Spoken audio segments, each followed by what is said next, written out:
Hall of Fame shit, nigga. Keep it. Come on, get out there. Get out there. Good catch, my boy.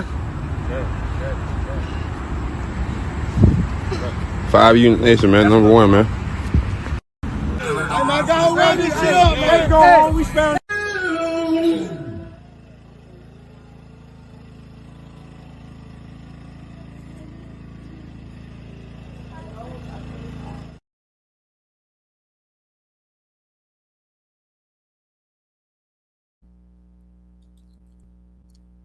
All right, y'all. My apologies, man. I don't know what was going on with this, man. Welcome back to another episode of Same Goal, Different Struggle podcast, man. I am your host, Ajay Brown. We had some technical difficulties going on, man. Trying some new things out, get some kinks in, man. Today on today's episode, man, I got my brother back with me. What up, CJ?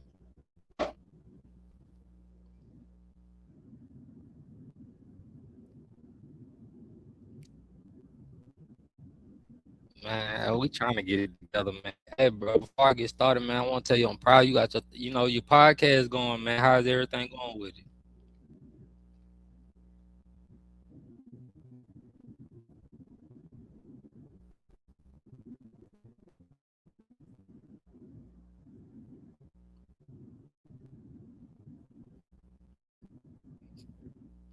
Man,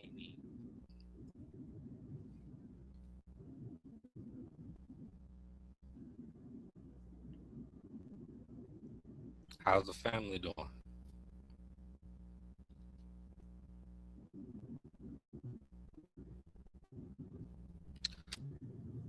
right, then, man. I ain't gonna hold you too much, man. Before we do get started, though, man, if you are new to the channel, please click the like, the subscribe button. Please leave your theories. I do read comments. I'm pretty sure CJ reads his comments as well. We do like the feedback.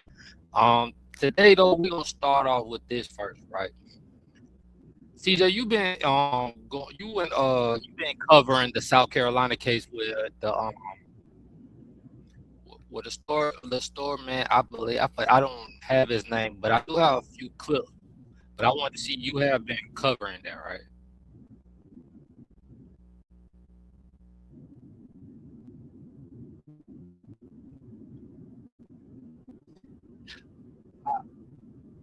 Nah, you good? I hear you.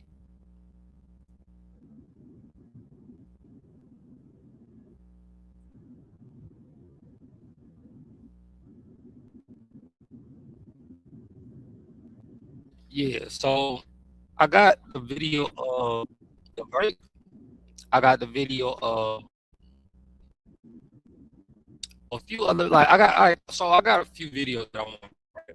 And it's just giving different opinions. You get an Asian man that gives his opinion, and then you get a black person that gives their opinion. Then I got the verdict. All right? So I'm gonna play the verdict first. Then I'm gonna get the opinion. Then I'm gonna ask you how you feel about how everything went with the non guilty verdict. So let me get into the first video.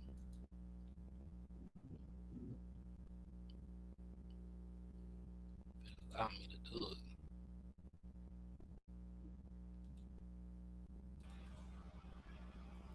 Ooh, what? Can you hear it, bro? Hold on. All right, sir, will you please publish? I don't know why my thing is so slow. My bad, man. My internet acting up. Indictment number 2023-GS40074440. State of South Carolina, County of Richland versus Chikei Rick Chow.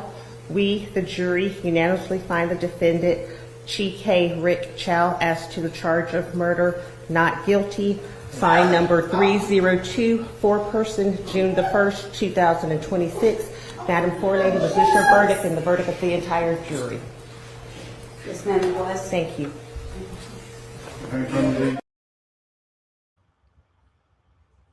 All right, so that's the first video of them playing the non-guilty verdict. This is the second video is an Asian man saying that black people, because the thing that's going around is black people boycotting this Asian man, Asian stores all around. So I'm gonna play this video, and then I'm gonna play one, and then I'm gonna get your feeling on how you feel about all this. All right.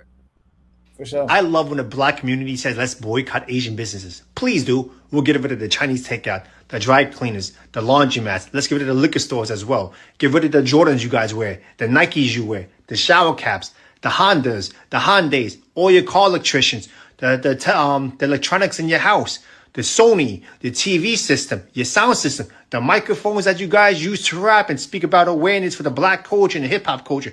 Where do you think that's made in? That's made all in Asia. And here's another thing for you guys. You guys want us to leave the neighborhood so bad? Oh, Asian people are not neighborhoods? We're in white neighborhoods. We have our own Chinatown. We have our own Koreatown. You think we really need you guys to benefit off and make money? A lot of us do go to college as well. You're being outworked by immigrants who barely speak English. And you're not embarrassed?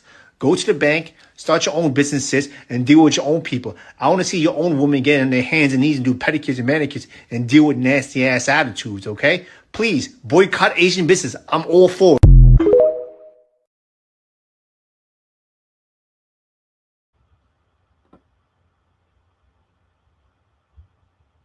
Video, yo. Y'all had a little cracking up. I got one more People video. not gonna like where I have to go with this video, but that's fine.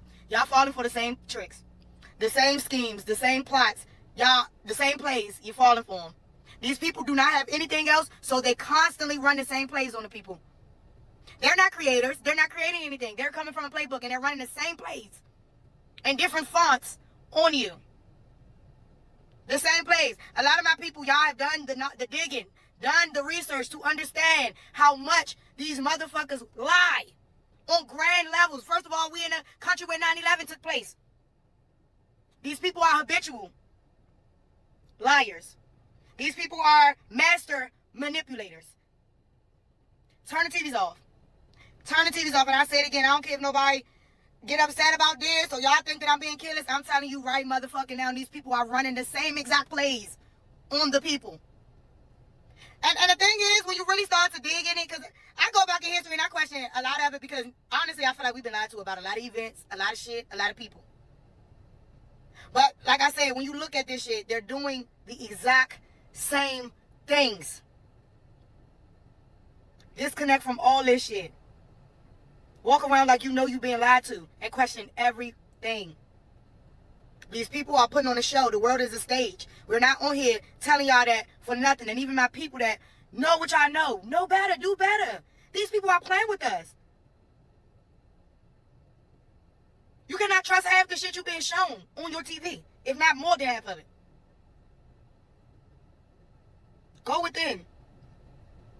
So you know what the fuck is being cooked up and put together so you can see it. So you can see it.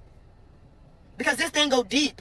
Their need for the people not to come together. Their need for the people not to know the truth of what really went down. Their need to keep us from divine knowledge is big. Stop letting these people yoke your emotions up, down, all around. Because when I look at these interviews, and I ain't going to speak too much on people, I'm going to just say this, I don't feel it.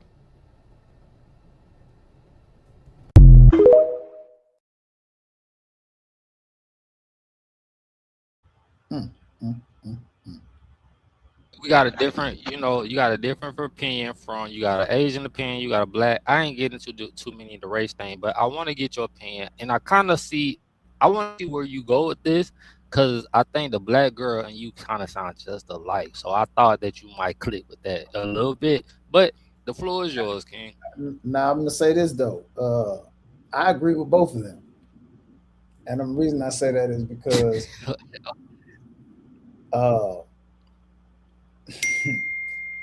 was that me? My bad if it was. But I agree with both of them. The Asian guy, this is okay. I'm not too familiar or up to date on the story. Okay. The same black people. Hold on, bro. It's going in and out. It's stalling. Hold on. It was stalling. Hold on, bro. It was stalling. You good? Can you hear me? Yeah, I'm straight. You smooth? You good. Go ahead. I just want to make sure you good. Go ahead. All right. So the same. Go ahead. You good. The same people that's mad about that young man being killed. Like I said, like she was saying, it's the same play. They ran this play 12 years ago with the Trayvon Martin thing. But the same people that's mad about that him being killed are the same ones that wouldn't help the little boy if he needed help. And when I say help, I mean they're not trying to give him a job. First of all, what was he, 14? 14 years old? Yeah, so apparently he was 14 and he was so what happened was he was 14 years old and he was in the I'll just say the gas station, and he was supposed to be buying some water and whatever, but I guess he didn't have money for the water or whatever, but they thought he had stole that was still in the water. And then they thought he had a gun on him as well when he ran out the store, but he had no weapon. So when he ran out the store. The clerk chased after him and shot him in the back when he was running. Yeah, I understand that, but I thought they discovered he did have a gun on in court. I thought that came out. Not from what I was being told, they said he didn't have the gun on. Now that I say I've been told that he wasn't. I don't fully know. I thought you might have had covered the case as well, but I had to go back and see. Yeah, so in court, from my understanding, he did have a gun on him. Could be wrong, but from what I understand, that he did have a gun on him, if I'm not mistaken. Okay.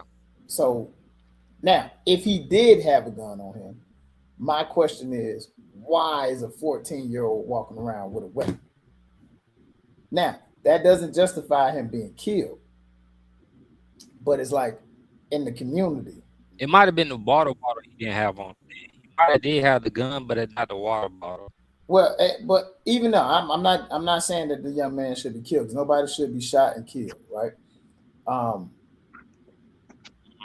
I think that's a horrendous. I think that's stupid. If he stole something, he stole something. It's a bottle of water, whatever. You know what I mean? Like, come on, bro. You're not losing that much money from a bottle of water. You know what I'm saying? However, I'll address him in a minute. My issue is with the community.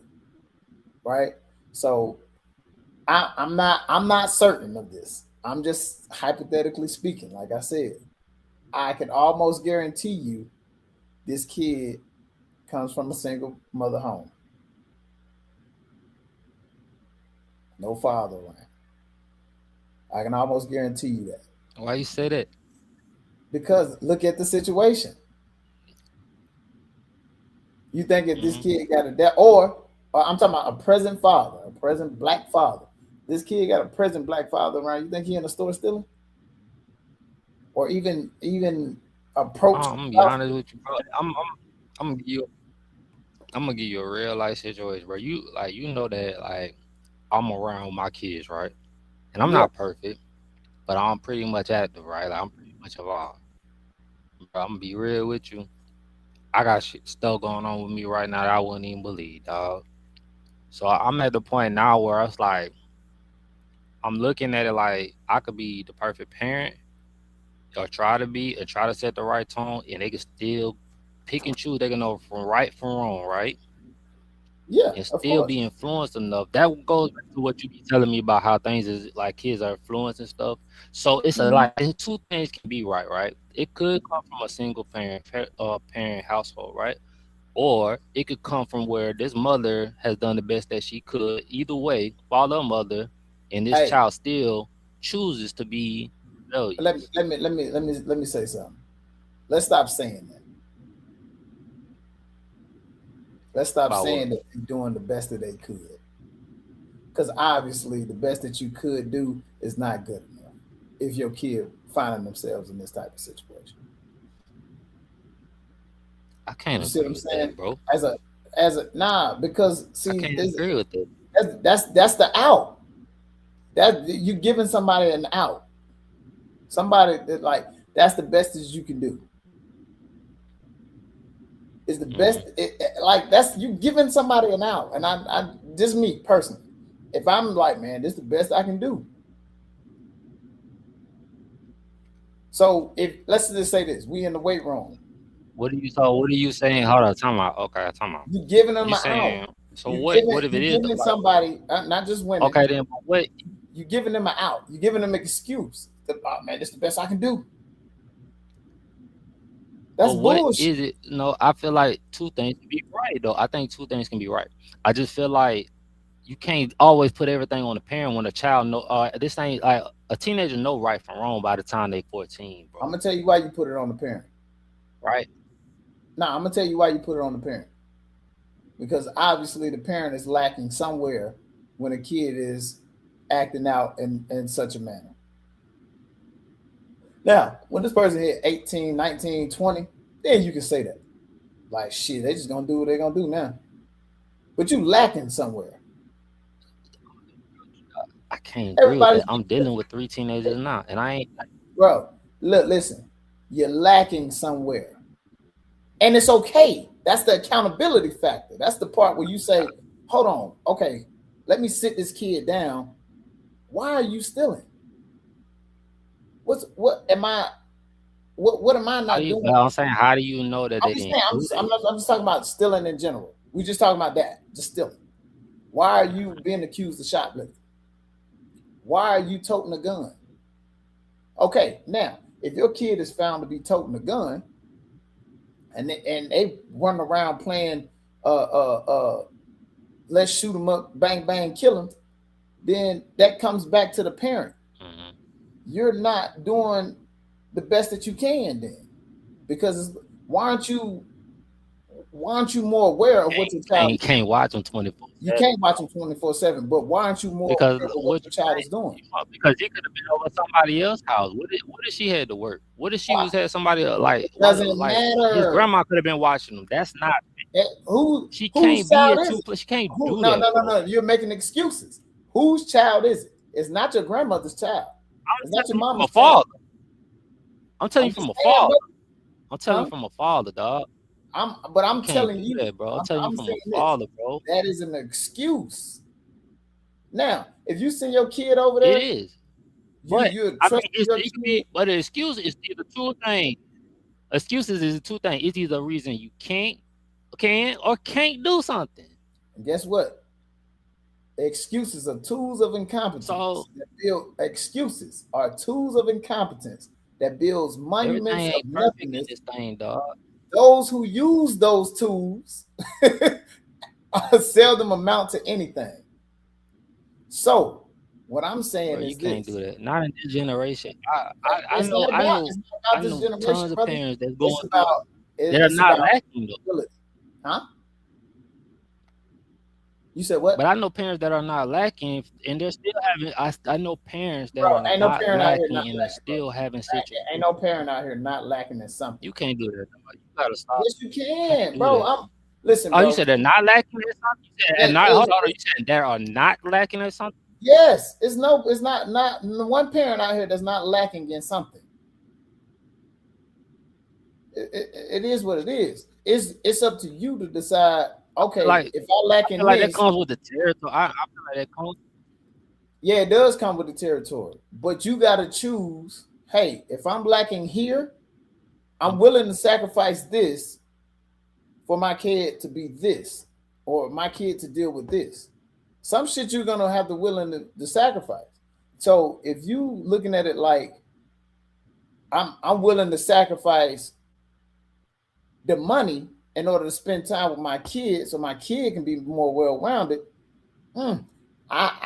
okay, cool. But if you're willing to sacrifice the time that you spend with your kid, you don't have the money. Then you should have the time. You're talking about sacrifice, and I'm not saying you're wrong. If you're talking about sacrifice money, right? What if you can't afford to sacrifice money, dog? That's what I'm saying, bro. Like you can't. I'm saying you got to pick. It's a double-edged sword. You can't do that. You can't make a person choose between providing. So that's what I mean. Providing, because if you don't have a place to go, so if you don't have a place to go, you get kicked out. Mm-hmm. Go ahead, and you get kicked out because you want to spend more time. You have a whole bunch of fucking time to spend with them after you get kicked out. Right. They not getting in trouble though. You don't think they're gonna act up then? Don't kids act up at school because they don't have the certain type of pair of clothes? They go to clothes like kids get bullied for that too, right? So it's a catch-22 on what you're saying. You saying I don't go. I never said it wasn't. Figure I out said how it's to. a double-edged sword. I never said it wasn't. I'm just saying you have to sacrifice something. Now, that whole they just did what they can. Motherfucker, get a better job. Get your hustle on. Just going to work, making the minimum, trying to provide for a kid that you can't do that. Oh, you just said spend time. You just said spend No. time. You talking about getting get an extra job or a better job can mean better time. More time. A better job can mean better job. A better job can mean more time. You said what? I'm not saying you right, but who's saying that's a guarantee they can get in the better job though, bro? Hey, what you mean it's a guarantee? Give me a reason why somebody couldn't go out and get a better job. I said background. Their background can be messed up. Whose fault is that? That person might not be qualified for that position. Whose fault is that? Doing this, dog. Stop, please stop doing this. No, I'm saying, whose fault is it that you have a bad background, or whose fault is it that you're not qualified? I get people mess up, bro. We all mess up. We all take accountability, bro. But we all imperfect in this world, bro. So I'm not just saying that as an excuse. I'm just saying that we all go through. You thinking I'm saying since it's you got a bad background or you not qualified? If you're not qualified, go get qualified. But you asked me some reasons. If you got a bad background, find a job that motherfuckers hire bad motherfuckers with bad backgrounds. It's a simple fix, bro. I'm not letting nobody say those jobs are in their community. I'm just saying, how do you know? You don't work in every state. So who's to say in that state that they have that opportunity to just try? Even if they say we talking maybe, because I don't even we're not even talking about like Atlanta, Houston, and stuff. Say they stay in some state that they don't have these opportunities. And you're asking them to drive, maybe, what are you asking them to do? Drive 30, 45 minutes, and they might not have the money to do that? Because it costs gas, and gas is high right now. Like, what are we asking? What? Look, brother. Because how do we know? A lot of people that don't have cars right now. Right? Hold on. You making all these excuses. You're not on a bus line. If you're not on a bus line. Listen. I'm giving you personal reasons, though, bro. It's still a reason. I've heard all of that, brother. I've worked with people coming straight out of prison that give me all of these excuses. But guess what else they doing? Guess what else they doing? They getting high when they want to. They spending that little gas money they could be spending to get back and forth. They spending that to get high. They fucking. Why do we do that? They finding ways to do that. Why do we try to like? Why do we do that? Why do we put them type of people in the same category as like we not trying to? I'm not even speaking about them type of people, bro. I'm not. Look, and you know that. It's not even about them type of people. But you gonna use that excuse to add them into it. Listen. The same people that you talking about, I guarantee you, they finding ways to get shit done that they want to do. I guarantee you that. They put their brain power. If they want to fuck something, they put their brain power to fucking it. If they want to get high, or if they want to puff a little weed or whatever, they put their brain power to doing that. So why not put that same brain power and energy to the shit that benefit you? That's all I'm saying, brother. So let's get back to the topic. I'm not saying you're wrong. I'm not saying you're wrong with that. But what I'm saying is not everybody out here just doing that though. You know what I'm saying? And they're still trying. About it. Look, that's the excuse. Oh, they not here doing it. They should be doing it. that's the thing. They should be doing that. Am I right or wrong? Like me saying right now. No, are you wrong? Because that's like me saying right now, you as a single person, single, no kids, no adoption, you should be in a house, in a goddamn balling out of control right now. Like, cause you ain't got no dependents, you ain't got really nothing. Like, is that exactly? No, that's not necessarily true because I also got a little brother that I've had since he was 16 years old. Hold on. You see, but you missing a master component that's going on in my life. Yes, I'm single and don't have any. I'm by myself, but I also had my little brother since he was 16 years old up here.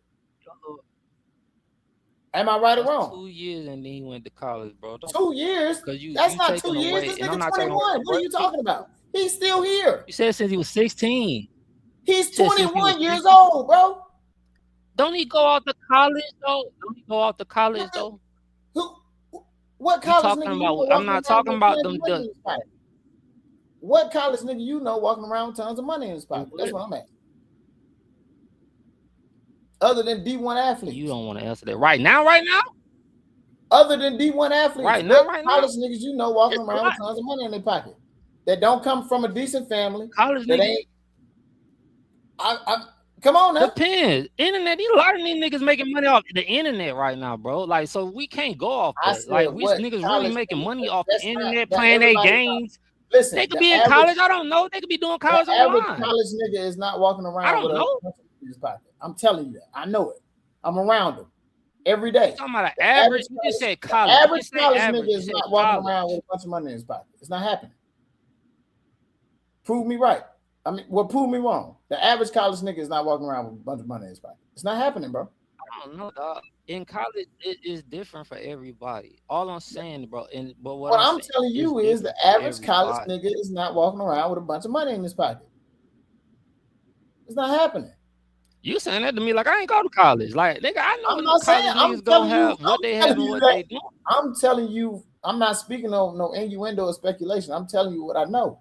We can hit any college in America. You're gonna find that 75% of them niggas walking around with no money in their pocket.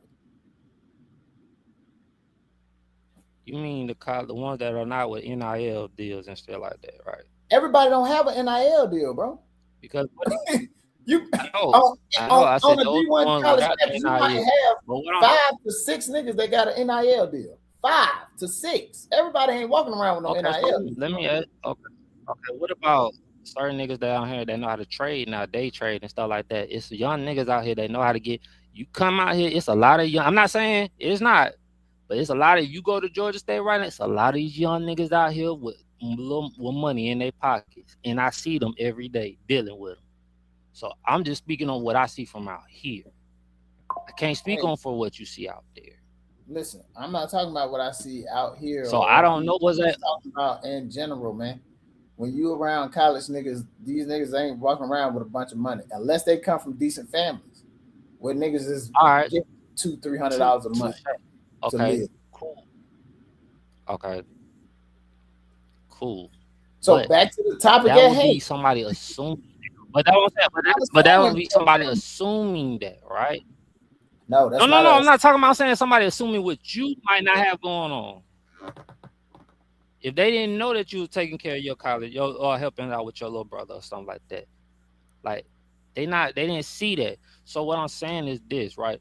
You said let's get back to the top of the hand, right? You saying that it's an excuse or whatever for a parent to say, all right, or for like if a teenager is acting out, like I can't agree with that, bro. Like I really can't. I don't, because a teenager know right from wrong. I've seen parents that have literally stayed on top of their kids. I've seen parents that have literally tried to scare their kids straight, and the kids still wouldn't do right. Sometimes life has to teach the kid the certain lessons that they need to be known because the parent is not going through. The parent. You disagree with that? Yes, the parent is lacking. I don't agree with that. For some reason, I think you're taking this person. Where lacking? Where would it be lacking? What you mean? Where they would be lacking? They might be lacking. Fuck, I got going on, so I am taking it real personal. Oh, and I know I don't be lacking. You shouldn't be taking this personal, brother. We just have a dialogue conversation. But what I'm saying is, because I got a lot going on that you really don't know. So that's why I say that's why I was really making that point with you. So what I'm saying is this. If you're gonna take this personal, what I'm saying, there's a lack of something somewhere. The parent may not be emotionally intelligent. The parent might be dealing with their own issues that they're not aware that the kid is paying attention to. So the kid is taking this stuff in internally. It's a plethora of things that could be happening here. So when we speak about this, but putting it all on the parent, I don't disagree. it is the parents' fault. Who is raising the kid? Like I'm not, the kid gonna take some kind of responsibility. It's not. I'm not saying. That's what I'm saying. It could be both. Brother, you just putting it all on the parent, and I'm just saying brother. It takes two. I'm getting this information from this book right here. This is all I'm saying. This information that I'm spewing to you right now comes from this book right here. Ain't no white man, and ain't nobody gonna tell me. No. We're not gonna do that. We're not gonna do that. Nope, we're not gonna do that. Because see, they like to say that, don't they say if you want to hide something from a nigga, put it in the book, right? So when a nigga start reading the book, shit, Neil, what's the nigga I just sent you? The Neil nigga, that nigga, I don't believe everything I hear. Listen, because Neil, the motherfucker the little PhD dude that everybody believe, he don't even be right. Listen, bro, it's a difference from just reading the book and then regurgitating what's in the book and have no lived experience from what this book is actually saying. If you were to take the time out to read this book, just read little stuff in this book, and then look back on your parenting lifestyle, your parenting style, and be like, damn, I kind of fucked up right here. I'm telling you, you'll do it. I'm telling you. The only thing I could tell you I fucked up on, bro, I could tell you right here and right here. The little things I fucked up on is when me and they mama used to get into it. I could say that little stuff like that. So you think that for my kids? So you think that don't have an impact? You think that don't have an impact? I know that did. I know it did. But I know it. You talking about right now? You think? Nah, not right now because me and their parents, me and their mom.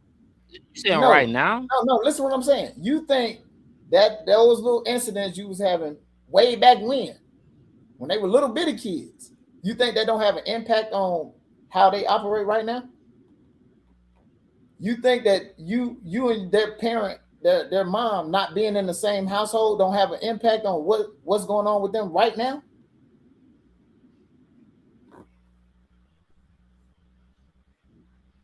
Does it have an impact? I don't know. I'm telling you because the only reason I don't know. I mean, you can't. I mean, it might not. I mean, no, I don't know. Telling you, I can't say you can't because hold on. I'm gonna say this because you can't because I know if me and their mom was in here, it would impact them even more. If we was arguing in front of them. So it can. Two things could be right. Everybody's just not meant to be together. Listen. You trying to take what I said and I'm just being honest and flip the dynamic of it.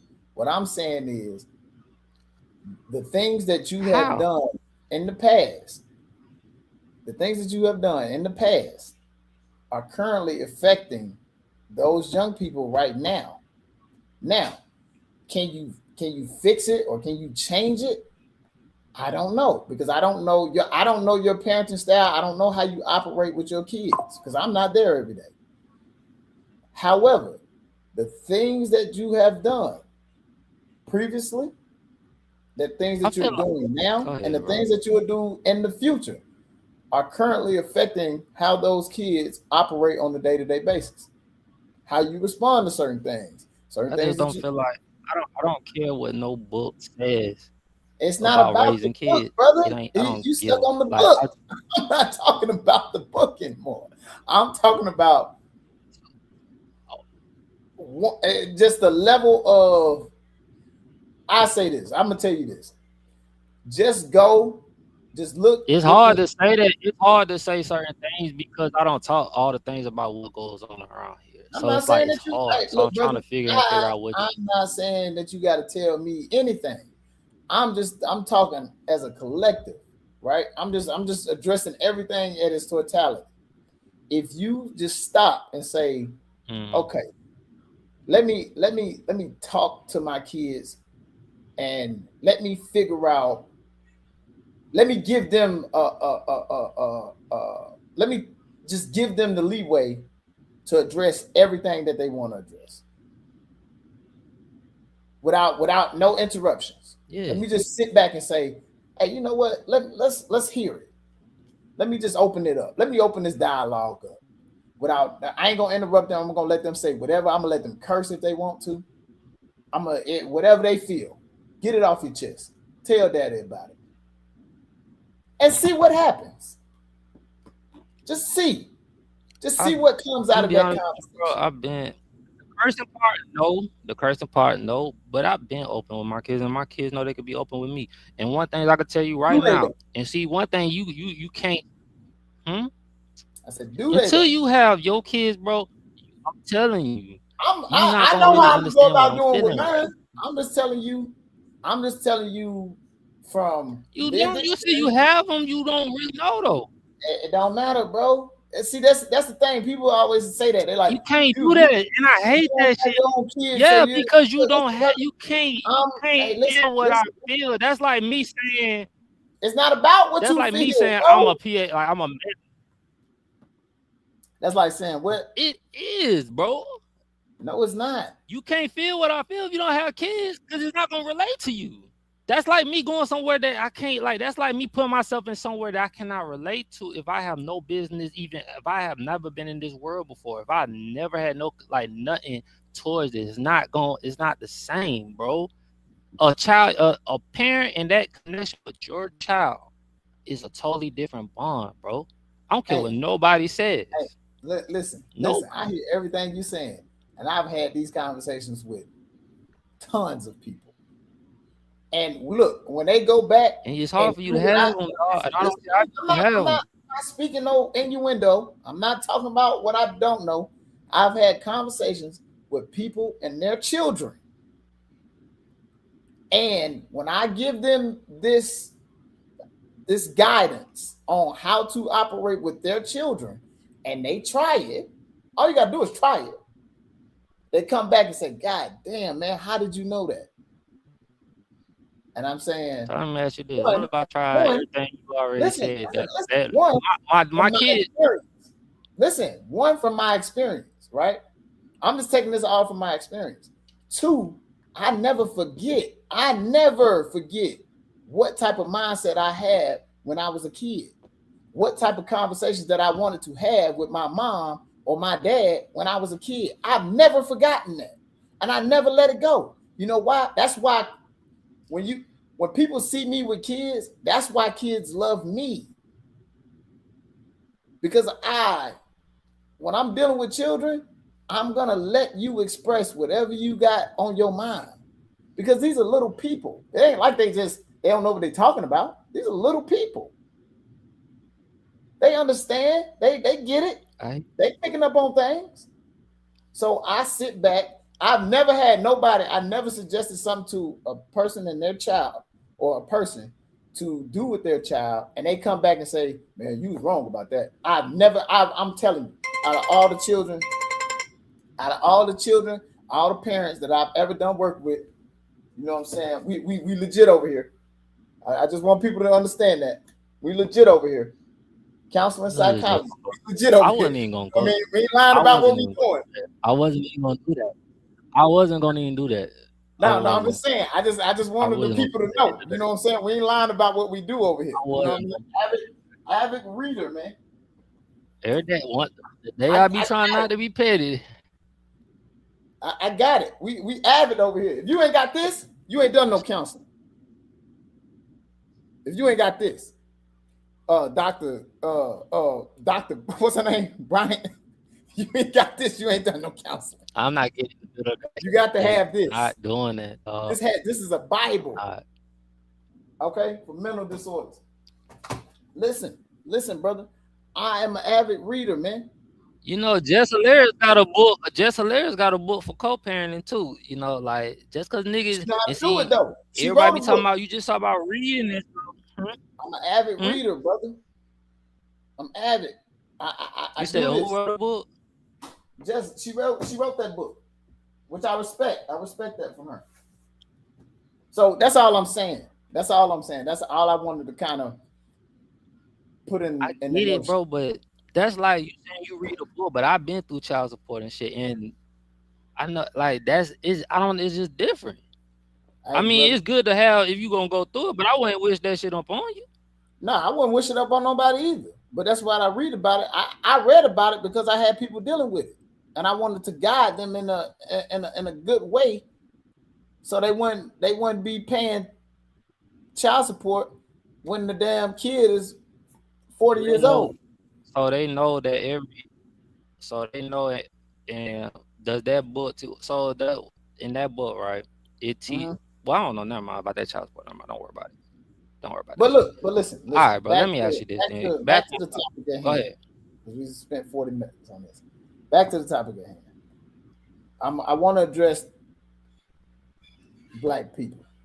The black lady. She's absolutely correct. Everything that they tell you about history is not right. They just give it to us and we just accept it. Me personally, I refuse to accept it. Okay? I look into it. If it's accurate, boom. If it's not, we gotta question it. Now, about the Asian man, his comments, right? I agree with his comments too. I think black people, we have to get away from. I'm not saying we got to be racist or no shit like that. We ain't got to do that. But what I'm saying is, we have to start doing for one another. I mean, prejudice.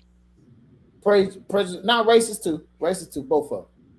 And what I mean by racist is we ain't got enough capitalism to be racist. Dealing with your own kind. That's all I mean by racist.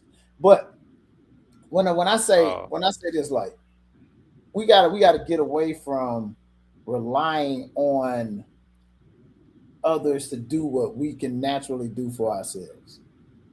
Right? I told you, in some of the hoods in America, the most money is circulating around there. You could probably find millions, billions of dollars circulating in the hood if we all just came together and put it together. But I think we just got to get away from, this. I'm gonna be real with you, bro. This victimized. I don't mean to interrupt you. It's hard to do it. It's hard to do business with niggas, dog. But that's because niggas ain't got the right mindset. See, you gotta start as a collective. You start as one collective, then you move to the next collective, and then you just build on that. Like these people that we deal with on a daily basis now, they're not gonna get it. So that's why I enjoy working with young people, because it's easy to make them believe, man, I can work with my brother or sister. And if somebody from the outside of my community want to come in and do some work, we can do work as well. However, we got to let them know and help them understand that this is what it is. This is work. If we build a friendship or a bond beyond that, cool. But this is work, and we're putting together work. And I think that's what we got to get to. I think we got to get a hold on that, because if not, bro, we're gonna keep saying the same thing. And we got to get out of this the black community. I'm gonna stop saying that. The Niji community. Y'all don't know what that is? Look it up. The Niji community has to get out of this victimized mindset. Because think about this. If that little boy had somewhere to be, if he had somewhere to go, right? He wouldn't be walking to a convenience store by himself. If we had a community base, think about it. If we had a community base where there's a black man in that that owns that store, it's a totally different outcome. You see what I'm saying? You think so? I know so. I don't think so. I think you just want to rob. Just like it all about the Benjamin when Mike Else tried to ride that man. Like, no, I don't believe it. Like, hell no, I don't believe it. That's a movie, bro. Okay. We talking about real life, bro. If it's a black man in that store, so you said I'm gonna tell you why it'd be different. I'm gonna tell you why it'd be different, because every person that come in that store is gonna know who that black man is. That black man is gonna know every black kid that come in that store. He gonna know who he is. You know why he gonna know who he is? Because he probably done gave him something for free before. I give a fuck about that old man. They don't even give a fuck about the people these older people that be out here now. They rude to them. So what makes you think they're gonna care about an old man at the grocery store? Listen. That mindset you got, brother. That's why we can't. It ain't about a mindset. It's about what I'm saying, dog. I'm bro, not talking about a mindset. It's about what I'm saying. If you got an older black gentleman in that store and he been in that store for years, the black kids that come through there, he gonna know every one of them names. He gonna know if they steal or not, and he can pull them to the side if they are doing something. That's all I'm saying, brother. We got to get out of that, bro. This mindset that black people can't work with black people. Getting out of it. I don't think that's getting out of nothing. You never get out of it if you got the mindset. But they're going off what they're seeing, dog. You said they're what? going off what they're fucking seeing, dog. Like, we're not even talking about what the fuck they're seeing on the internet. They're seeing shit outside, bro. Let me ask you something, fam. What do you be going off of, like, when you talking? Cause like, you be at work most of the time, and you stay in Alabama. So what you're going off of is what are you going off of? Lived experience. Because I'm telling you right now, what I see out here, bro, is disrespectful. My little like YNs, little nigga, and these disrespectful. And I'm not saying that it can't happen. Lived experience. See, from me, I understand what's happening in these households. That's where you talking about these young disrespectful YNs. I understand what's happening in this household. I understand why that kid is being disrespectful. All you got to do is pull him to the side, have a conversation with him. See, I get it. I understand it. When I'm chopping it up with young people, bro, they giving me all the information because I'm not judging them. Because guess what? I was once that young nigga who was in the house and your mama's leaving at 6:30 in the morning and ain't coming back to 7:30 at night. So yeah, I got plenty of time to do some bullshit. But every mother ain't like that though, bro. I'm not saying every mother like that. I'm just saying like when you come from a lot of times when we talk, we point out the mother that we point that out, and that's not that, bro. Cause like I don't give a fuck nobody. The statistics tell you what the mama have our shit. The statistics tell fuck a statistic, bro. Like no, it ain't not. And you can't say fuck statistics. And I told you about statistics. See, you want to say fuck statistics when it's beneficial for you. Because only the statistics usually is all in the black neighborhoods. They're going off certain. No, they got white statistics too, brother. They got Asian statistics too. No, brother, they're not just doing statistics in the white neighborhood. I mean, in the black neighborhood, they're not doing that. Well, when you look at statistics, brother, that's not how statistics are done. They're not looking at like, damn, only black people deal with this. That's not how they do it. They don't do that. They don't look like, man, we just gonna go test the black community and see how they operate. That ain't how it works, brother. Come on, man. AJ, you smarter than that, brother. Oh, that's how you. I'm just telling you. I know what I am. Hey, I'm not saying that. What I'm saying is, you don't. I'm not saying that. I'm just saying that's what you said. The base certificates or statistics are. They're saying that most of the time when you're growing up in a single mother household, that you end up like this, and that. And that's 75% of the time you going to prison. It is. Did you go to prison? You have outliers. You do go to prison? Got outliers, huh? Did you go to prison? No, but I do have an older brother that did. Spent 17 years in that motherfucker. I understand that, bro. But I'm all right. So the statistics is the statistics, brother. I'm not sitting here disputing that. That's only you. I said you. Your little brother ain't been. Why? So it's not like everyone. I'm not gonna say everyone. I'm not. Why hasn't he been? You got another little brother. We got another little brother. You was in his life too. No, I wasn't. You wasn't in Pookie's life at all. You grew up with Pookie. How you wasn't in his life? We talking about as a grown man. I don't even. No, man. I'm just, bro. We talking facts. I don't talk to just speculate or to lie. I'm not lying. When I left the house, Pookie was. I just don't believe everything. He I was see. 12 years I'm old. not speak. When I say that, when I say this, bro. Okay, and when you love, that means D-Man, your little brother was younger than that. You still got him, Right. so I don't know. But Like, guess what? you know So what I'm guess saying? what? Where did he wind up though?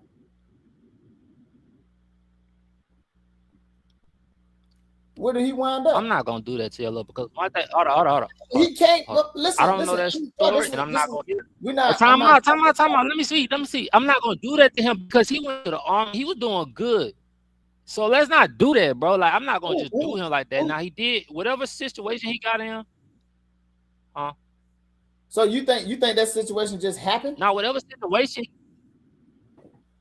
I don't know. Answer I that. don't want to put. Bro, that's family. I ain't gonna go there. But that's what I'm saying. Look, I ain't gonna talk about that like that. Listen, bro. Look, people just don't start getting in trouble, bro. It's a build up to this shit. That just don't start happening. It's a build up. You don't just wake up one day and say, Well, "Hey, if the statistics are right, if the statistics are always right, shouldn't you have end up in trouble too? No. You know why? Why? Because I had positive role models and male figures in my life. Now, if my cousin never started coming to get me, yes, that's not always a guarantee. Hey, brother, listen. If my cousin didn't come into my life at 11 to 12 years old after his dad died, nigga, I would probably be out here doing the craziest shit in America. I guarantee you. I guarantee you. These are facts, bro. I'm not. See, that's the thing. Some people like to talk and be like, I did this and did that. No, brother. I'm telling you exactly the real. If my cousin never started, my cousin was what, 22? I was 11. No, I was like, he's about 24. He had to be about 24. Not 23, because my uncle died when he was 11. When I was 11. If he never started coming to get me, taking me on trips, exposing me to different shit that was going on when his lifetime right then and there, nigga, I'd probably be somewhere doing something crazy. I'm telling you, bro. I don't deny that. That's why I'm grateful for my cousin. I love that nigga to death, bro. Listen, bro. I'll tell you that we can get off the subject, bro. I put all type of positive people around my kids. And one of them still did some fucked up shit and got themselves in some situation that at the end of the day, when I had this talk, because we had a talk, right? Mm-hmm. And I ain't going to get into the situation because I'm still going through it. But we had a talk because I couldn't really, I wouldn't say we had a talk. It's just the talk got back to me. But the first thing she was like, dang, I messed up. I was smarter than this. This came out of my daughter, like coming out of her mouth. I'm smarter than this. So to me, you know better. You know right from wrong. That's nothing to do with a parent. But listen, no. Look, listen. Just because you know better, don't mean that you're gonna do better. Because you're still dealing with a child with an undeveloped brain. So impulses, yeah. Okay, then let's say that. Then let's not just put it on the parent. Let's do that too. Then let's put everything in the bucket, bro. Listen. If as a parent, if you are aware of what's going on, then you can eliminate a lot of shit. See what happens with parenthood. I see this in a lot of parents too. They like, man, I didn't raise them enough where they know right and wrong. So they ease up on little shit. Like not checking cell phones, not knowing who their kid going out with. They ease up because they thinking, oh, my kid is a good kid. So they ease up on that type of shit. And then boom. Right. The shit hits you like a ton of brick. You was doing what? No, you check your kid's cell phone. Fuck yeah. You checking your kid's cell phone. Kids smart enough to know now how to delete their messages and do certain shit. So it's Hey, nigga, like that's why you got to be up on you gonna game. keep what you trying to hope to find what you looking for. Yeah. You just So you can address it. Why address it when the problems start? When you can be you can address it all you want, dog. You can address what all you you want. mean? You're not with them 24/7, dog. You I'm gotta just be with saying, them you're 24/7. with you can address it all you want. Okay, then you can address it. You can do all the talking you want, bro. You can do all the fucking talking you want. If that child still makes that hard-headed ass decision, then that's on that hard-ass child too. Guess what? Period, dog. You can't sit up here and tell me that we having these talks. Hey, brother, stop taking this personal, man. I'm just talking in general. If you are aware of what's going on in your child's life, you can prevent a lot of bullshit. I don't like it because I stand up. I just like you got your degree. I got my degree too. So we like at the end of the day, I can go pull mine up. What I'm telling you is this, dog. When it comes down to this, I'm not finna take no blame for no shit. Cause dog, when it come to my kids, dog, you know how personal I get. Let me ask you something. This is a nigga who fought for his kids. You ain't gonna take the blame, right? You ain't gonna take the blame. Let me ask you this: Are you the head of your family? I always take the blame. I just said I didn't never say no. I never said don't blame. I said don't put all the blame. Oh, I said no. I said don't put two things can be right. It could be the parent's fault as well as the child's fault, bro. I said don't put all the blame on the parent because it's like the parent ain't been doing this and that, but it's only you can't do that, bro. Yeah, you can, bro. You can't do that. Yeah, you can. I'm putting it all on the until you in them shoes, dog. You can't do that, dog. Look, listen. You know why? Because you ain't been in no shoes yet. Guess what? You know why I'm gonna put it all on the parent? Because when the kid doing all the right shit, the parent take all the credit. Right or wrong? It's not the parent, dog. No, sir. When the kid doing all the right shit, the parent takes. Hold on. Time out. Okay. What's the right shit we talking about when it comes to what? Whatever the parent wants the kid to do. A compliment sport. Hold on. Okay, compliment sport. So if I'm taking you, I'm spending quality time out. And guess what? Guess what else happens? I don't. So I don't care. Like maybe the parents, you know, but I don't. Look, because this one right here gonna take you about it. The parent takes all of the credit, and guess what else happens? The kid gives you all of the credit.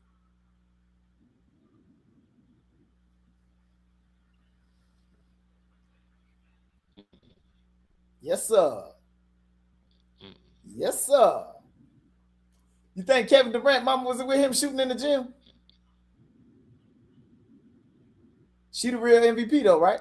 I think Kevin Durant mama was the reason that he was able to hold on. If it wasn't for correct, I'm just making my point, brother. Being able to pay for his traveling, he wouldn't even time out, dog. That's what I mean by you doing that selfish ass stuff. When it comes down to this, I don't know what it is when it comes down to you and Black. No, you're not. No, you didn't. Because the point is, without his mother being able to take him to them games or paying for AAU or whatever, he wouldn't have been on no goddamn team to play. Wouldn't been shooting in no fucking gym. You can't shoot in the fucking gym. Your parents can't get you there. Mama paid for all of that? Not everything. Nah. But his mom he was talented enough. But he was talented enough. So what are we talking about? He been here. Let me ask you something. Hold on. So you telling me what he been able to get to where he was at? If his mom wasn't, it's a. Hey, brother. What I'm saying is this. You making my point, what man. I'm saying is this. You can't. No, I'm not. You can't have one without the other. If you're talking about what he did in college and as a grown man, get that to him. But what he did as a youth, you can't do that without a parent. Let me ask you something. What fucking event can Kevin Durant sign himself up if he's not 17 or 18 years old? Hey, what legal parent do you not have to have or legal guardian to sign for you to do anything when you're younger? So if I need a legal guardian to do this means it's a team effort. That means your mom or whoever has to take off time in this world that we don't get back to do this, do that. So yes, it's a team effort, bro.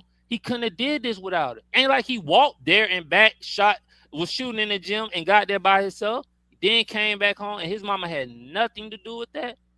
Hey, nothing. He wouldn't have been able to do it. Hold on. He wouldn't have been able to do it. Let me change my Right. let me change my camera. What's the name? My camera just went dead. And then I'm gonna finish proving my point to your ass because he just let me switch my camera right quick. Come on, man, I gotta switch on here too.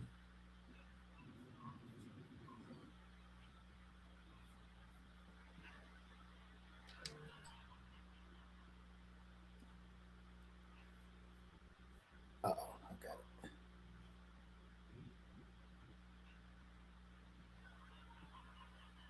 Dang. Hold on.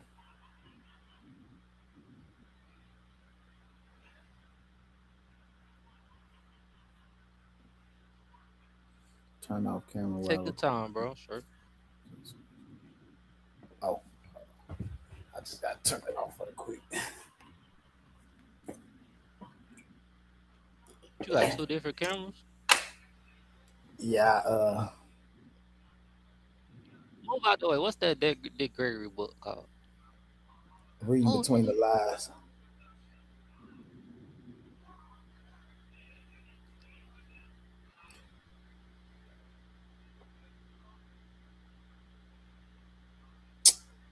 Hey, man.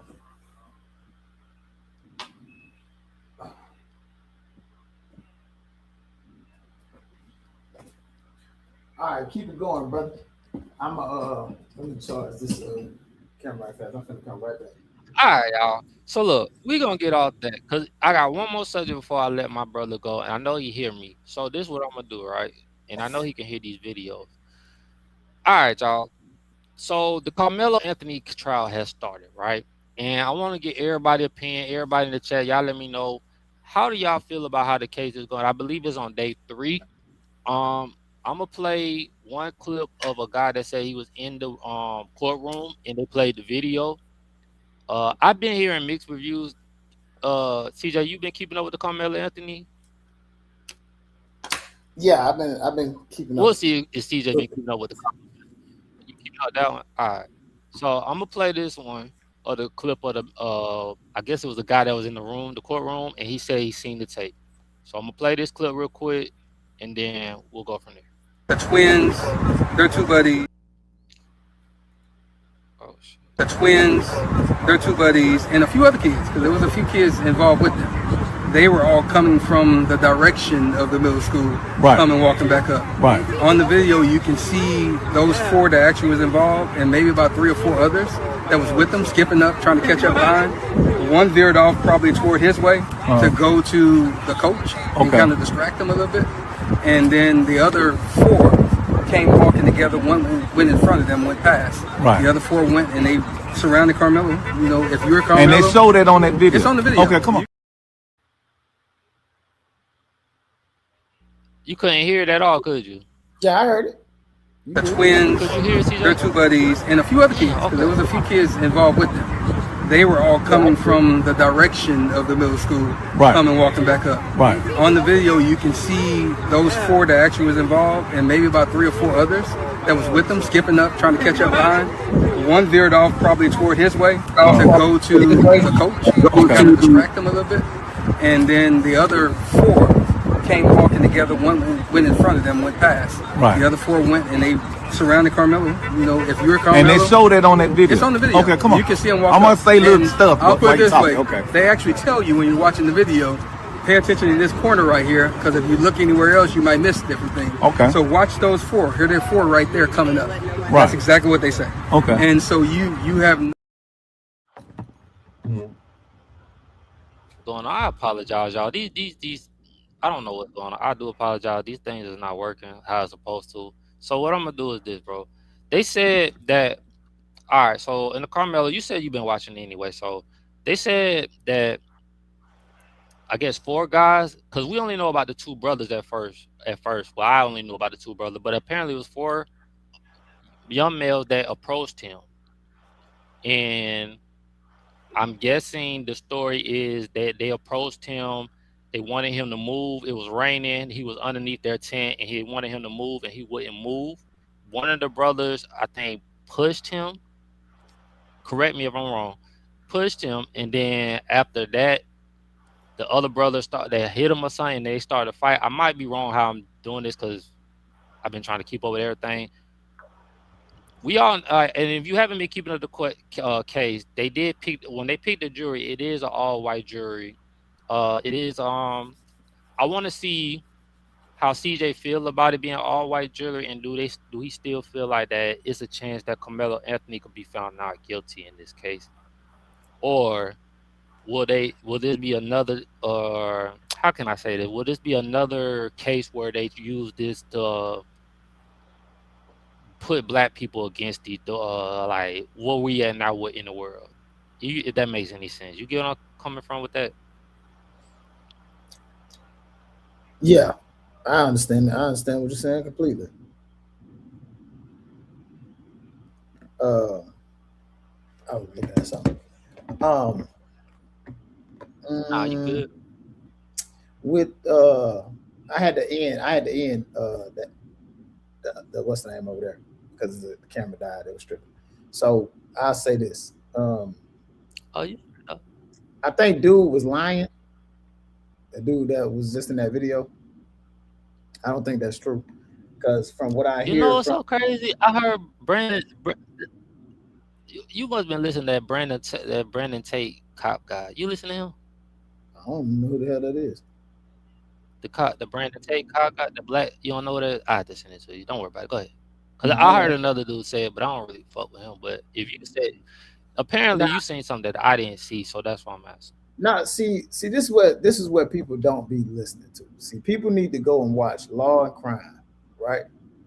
It's a podcast about law and crime. They got actual lawyers, they got actual judges, they got actual prosecutors, they got all these people that actually do law, right?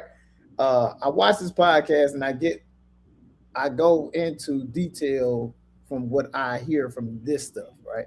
Now, I try not to get into these racial things because I'm people gonna get mad at me because I don't look at it emotionally. I really don't think this is a race issue. They're making it a race issue. Anytime it's white and black, they're gonna make it a race issue. Anytime it's black against anything, they're gonna make it a race issue. And so I'm not gonna look at it as a race thing. Should the kid had a knife at school? No. They had a track meet. Shouldn't have a knife at the track meet. Now. Hold on. Is it a knife? Let me pause that. Is it a knife or was it the knife thing? It was a knife? It was determined to be a knife. Was it a knife or was it a thing for your track? It was? No, okay. It is determined to be a knife. They have that. That was in evidence. See, people don't be watching stuff. Some folks don't be watching. So we got to make sure we, stay. Nah, because at first they were saying there was something for his cleats, but I didn't know. See, the court I case didn't know they proved something different. Nah. It was a knife. It was a 5-inch knife. All right. Okay. Yeah, so it's a 5-inch knife. From what's been said in court was now they have caught a couple people lying. So I mean, because you're gonna have that's gonna happen. Yeah, I heard that as well. So from what's been said is I think some of the teammates or people that been coming in. Yeah. So some of them been lying. But they got footage of it. So, you'll be able to tell who's lying, who's not. So what from my understanding is the kid was sitting down under their tent. He was with another kid that actually goes to that school. The little white boys, from my understanding, I don't know. From what I've been hearing, that these little dudes, not little dudes, these some big ass little boys. You know what I'm saying? They're supposed to be bullies. You know what I mean? This is what they do. They bully people. So they did tell him to move from under the tent. He said he was not moving. They said they was going to try to move him. He said, you ain't going to move me. One of the brothers walked up, pushed the kid, or was about to push him. From what's been said in court, he was about to push him. And then he just stabbed his ass. Now, Hey, bro, real quick, am I still showing up on yours? Yeah. I'm sorry. Am I still? I just want to make sure. You good? Okay, because it keep telling me something different, bro. I'm sorry. I just want to make sure yours is good too. Yeah, you Go on. ahead. My bad. So that's from my understanding. Now they're gonna make this a black and white thing. This is not a black and white thing. I think black people are Why gonna you make feel it it ain't a black and white thing? because if this was two Niji kids, this wouldn't even be a big conversation. The only reason I say that is because the last case we just was not a white and black person; it was an Asian and black person. So it's like every time it just they gonna and make I it. Get your point. But look, see, this is what the young lady was saying in that last video too. They're gonna push this race thing to get black people infuriated. Right. Do I believe the kid? Yeah. I got you. You see what I'm saying? Do I believe the young man, Karmelo Anthony? Do I believe he should have stabbed him? No. But these are some big kids, man. You feel me? So when do you feel like you should apply a deadly weapon of force if somebody is bigger to you and harmful? Because what I was saying is this, because there's the dude said that is if he's a certain weight, a certain amount of weight over you, yeah, you got the right to kill him in the state of Texas. But all in all, though, you still got to factor in it is at a school. You know, I don't think the kid feared for his life. So let me ask you this then, right? Should the school also be held accountable?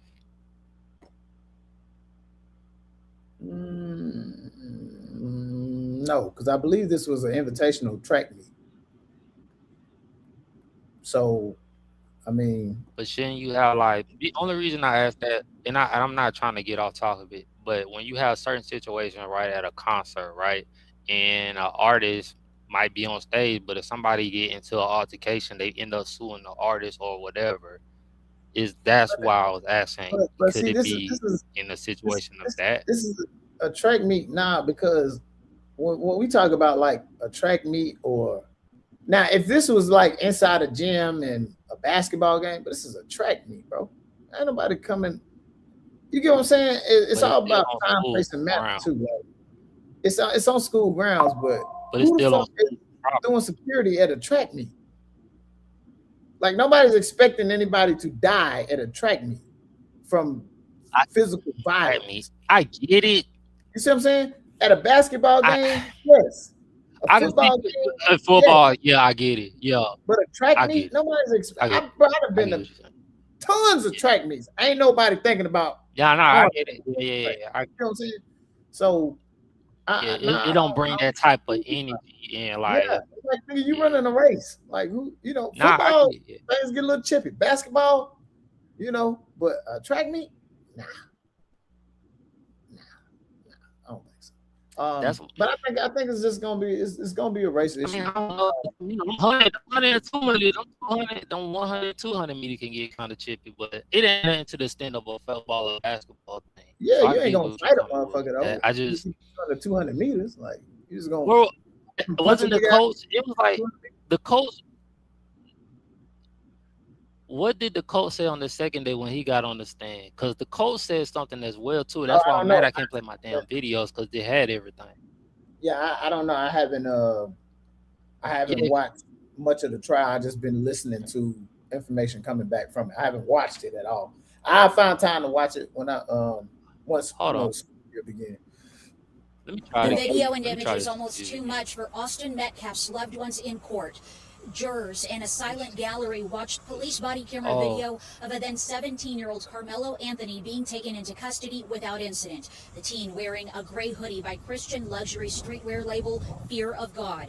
Across the stadium, another officer's body camera video of first responders feverishly trying to save 17-year-old Austin Metcalf, who was sprawled at the bottom of the bleachers. His twin brother Hunter down on the track, surrounded by coaches, wailing uncontrollably. "That's my best friend. That's my brother. That's my brother. Hurry up." And for the very first time, we see the actual knife. Prosecutor Bill Worski says Anthony plunged into Metcalf's chest in April 2025 in a provoked, unjustified murder, he says. It's a gray-green colored folding knife with a smooth black blade that's about 3.5 inches long, according to testimony.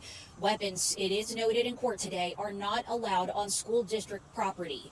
Jurors are very attentive when they're watching body-worn video showing officers securing the chaotic scene in the bleachers, a witness alerting one of them, I found it. Officers then placing a blue tarp over the knife to keep rain from washing away any more evidence. There are several photographs that are taken of the half-opened, bloodied knife and what turned out to be Anthony's open backpack, both recovered near each other. A few rows up from Memorial's Team 10, where Anthony is accused of fatally stabbing Metcalf after multiple student athletes told Anthony to leave their team tent, and Metcalf, they say, leaned in, shoving Anthony away. Jurors got an up-close demonstration of an exact duplicate of that pocket knife. Frisco officer Jacob Schulz showing how quickly it can snap open and be locked into place. Two male jurors leaning in forward to get a better look at the weapon Anthony's attorneys insist he used to defend himself in a moment of fear.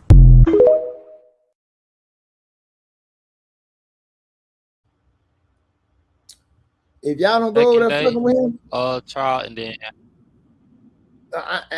this ain't no. I'm not even thinking about black and white. I'm thinking, this is how I'm looking at it. If you don't go over there fucking with that kid, nobody gets stabbed. Just think about that. Hold on, real quick, because I'm gonna play another video. But hold on. Go ahead. If you listen, it's a cause. I want to hear what you're saying. Go ahead. It's a cause and effect to everything. You see what I'm saying?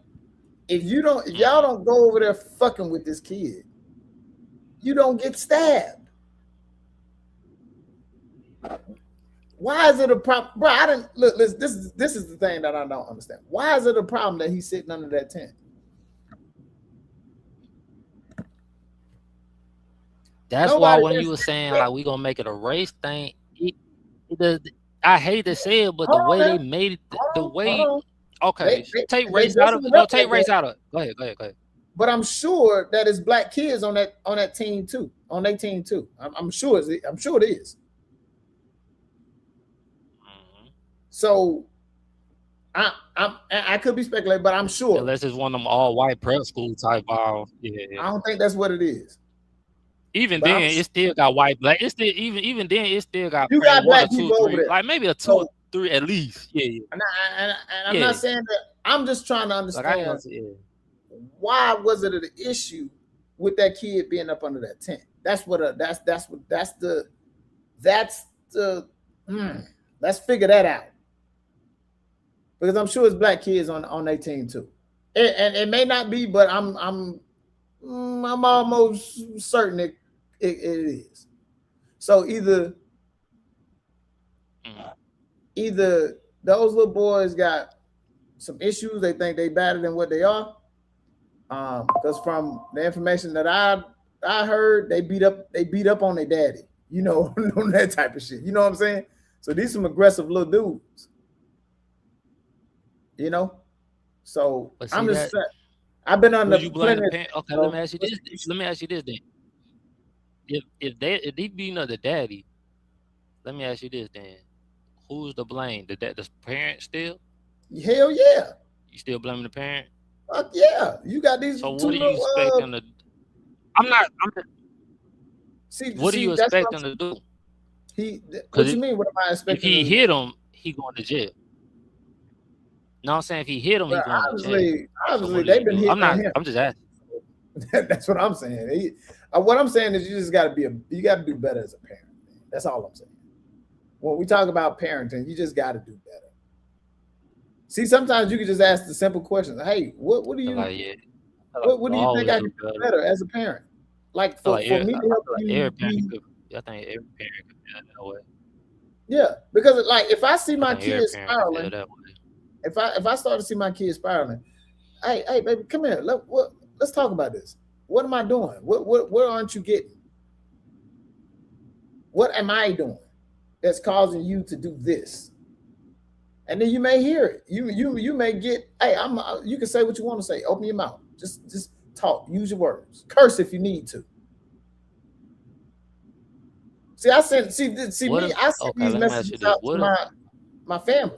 Like, oh, what can I do to be a better brother, son, better grandson? I send these messages out to my family because I want to know. Like, if it's something that I'm doing, I need to be brought up to speed so I can understand it and then I can correct it.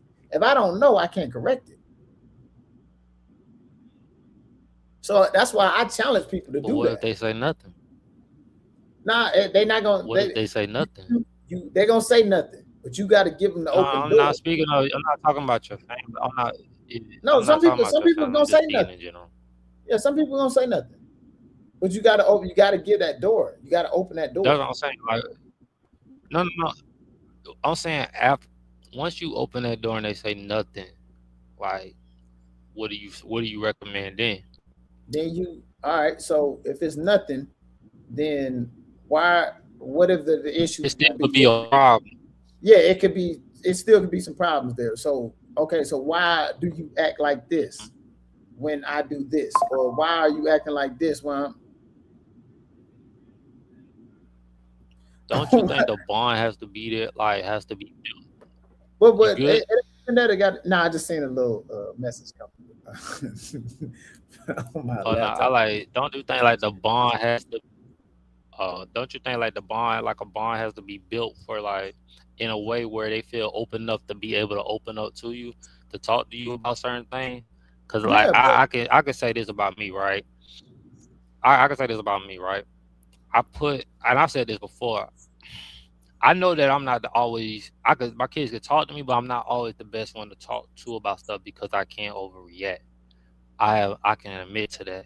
So I put people around them that hopefully I thought they'll be able to go to talk to.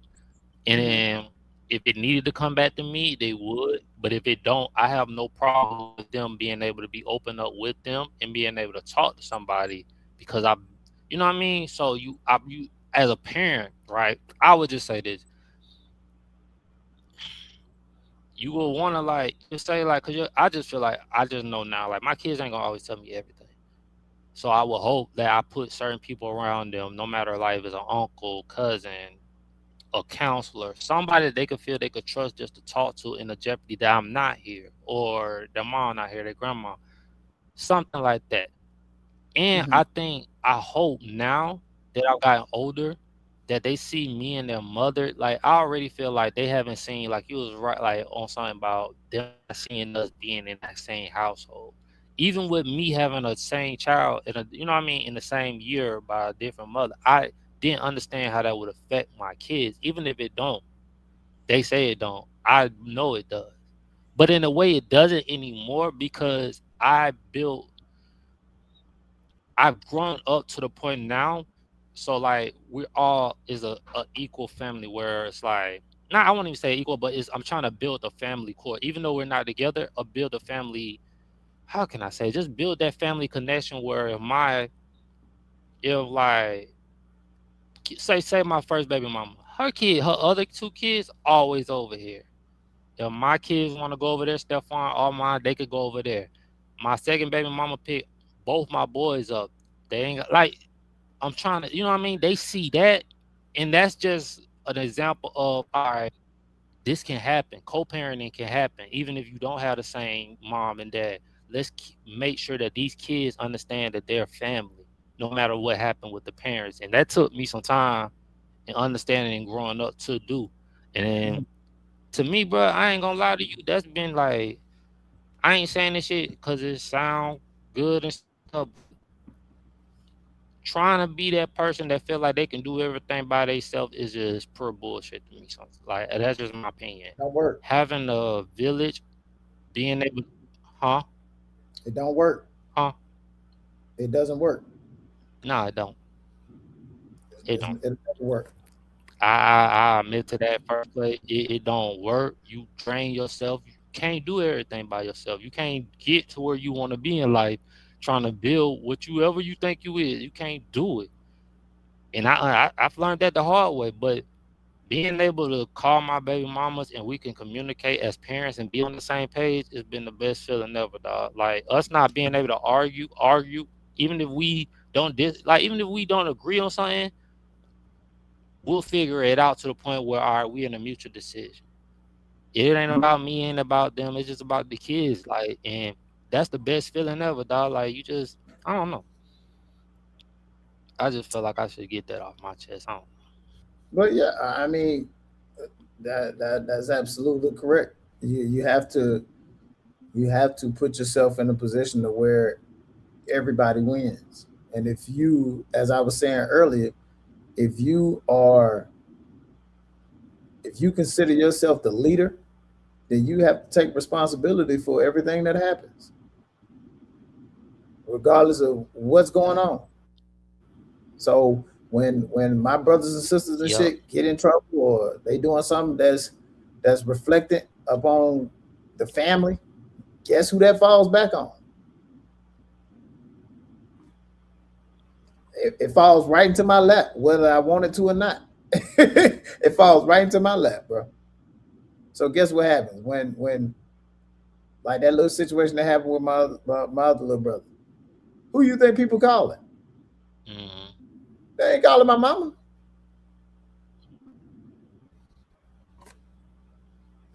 Look, yeah, man, I know that feeling. Nobody called my mama.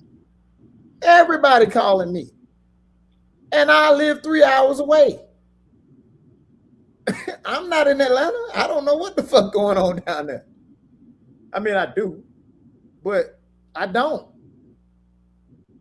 Everybody calling me. Boy, what's going on with your brother? Everybody messaging me. Because guess who people see at the forefront of the family? Me. It is what it is. I gotta accept it and move forward. It is what it is, bro. So do you gotta accept it or do you choose to accept it? Yeah, you got to. Yeah, it is, bro. Do you choose? Because you got to accept it. Because when you don't accept it, that makes everything a lot worse. When motherfuckers out here doing crazy stuff, it makes shit worse. Because when you just like, man, shit, I ain't got nothing to do with me. That's them. So would you been wrong? Why would it been wrong for you just to pour into you and focus on you? Of course. We always talk about that. Yeah, it is. It is wrong. You say that'd be wrong? Hell yeah. Because guess what? You still tied to everything that's with you. So no matter what, you can be doing the greatest. You can be doing the greatest you want. I think I do pretty great things. But when something happens within the family, that's still tied to me, regardless if I'm there or not. So I take it with a Coke and a smile. Let's ride. This is what it is. So that's why I tell my brothers, that's why I tell my sisters, hey, you gotta be careful. Isn't that almost like what we talk about? Okay, let me ask you this though, right? Ain't that almost like saying when how you took it on a role that I feel like you might have not created, but you got put in this situation by default? Ain't that the same thing as when you raising a child as a single mother and you as a son get put into a role that you didn't ask for? You just gotta accept it. What's the difference? But it's your responsibility to make it operate efficiently as possible. And that's just not. I can't say. What's the difference, though? Man, I'm doing the best that I can. You see what I'm saying? And I'm the leader. I did the best I could. Why you can't? I'm not saying you. Because you're the leader. So if what I'm doing, listen. If what I'm doing, and I'm the leader. If what I'm doing and I'm the leader, and I'm saying I did the best I can, what that tell my little brother then? Shit, if I just do the bare minimum of what Chris doing, I'd be all right. What that tell the people that come behind me, nieces, nephews, cousins? Let me ask you this. Do you tell them what happens when you go overdrunk, like when you go and overdo it as the leader too? Because like as the leader, right, it should sound good, but it's consequences and other things that come to being a leader that we don't never talk about. Well, I mean, and everybody like the leader, like you can talk about it, but I mean, it don't matter. Who gives a fuck? Are you getting it done? That's like saying all that matters.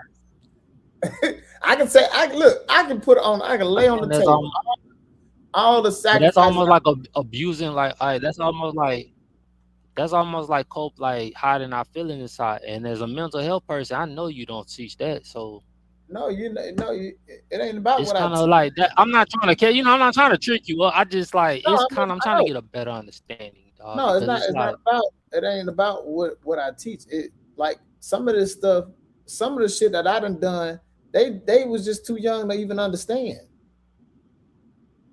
You see what I'm saying? So what's the purpose of having this conversation with them? They don't even understand it.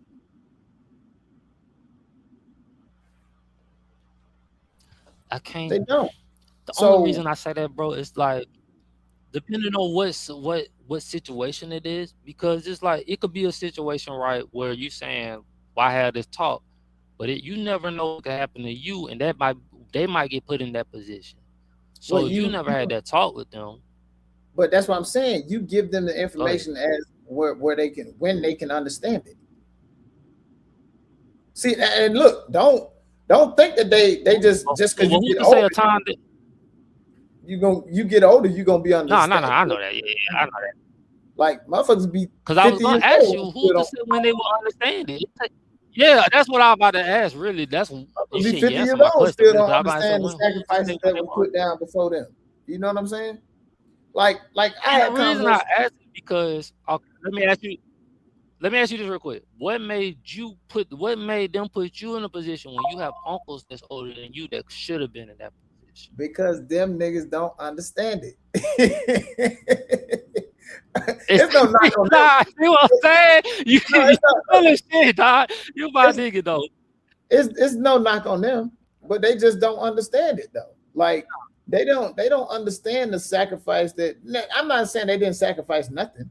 I'm just saying they don't understand the sacrifices that it takes to be the head of the family, even if they have the means to do it. What got you there? Because I understood. See, because you can have the means to do it and still not be able to do it. Yeah, my Uncle Bot, he got the means to do it, but he's not a leader. That's a great. My Uncle Bot has the means to be the leader of the family. He don't. You know what I mean? And there's no knock on him. He don't want to do it. He don't care to do it. You see what I'm saying? But see, for me, bro. But that's when I was going. And see, that's where I was going back to your point when I asked, like, you see how you said your uncle didn't want to do it? That's what I was asking you, like, did you really have to do it? When it should have been other people that should have did it and been teaching you and giving you more of the game? Because but see, they not like my uncles, they don't have the same determination that I got. Like they don't see, you gotta. They don't look at the world the way I look at the world. In you to yeah, like they never looked at the world the way I looked at the world. Like I'm not just talking. Like this is stuff that people tell me. Like, hey, bro, I knew something. It was something about you when you was little. Just how I looked at the world was different. You see what I'm saying? So, like, you right because conversation that we have, you can't really have with everybody, and if everybody don't have that same mindset, it's kind of like. And it's a thing. You can see things that everybody else can't see. Yeah, but people think that I just got this way, like in the last 5-10 years. No, I've been this way since I was maybe 5 or 6 years old, bro. I always looked at. They had to catch up. They just never. Yeah, either they had to catch up, or they just really didn't. They didn't pay attention. Yeah, so like these are or it's like since I was a kid. Like ask my mama. Like you can really ask my mama. We've been having like my mama would have conversations with me that that she wouldn't talk to anybody else about, or she would just ask questions and nobody else said nothing, and I would say something. Like it's always been that. Nah. Like I've never been the kid that's like I feel it. Hold my tongue, especially when it's like burning. It's burning inside me to get it out. I ain't never done that. I'm never gonna do it. Like if it's burning inside me to get it out, I'm gonna say something.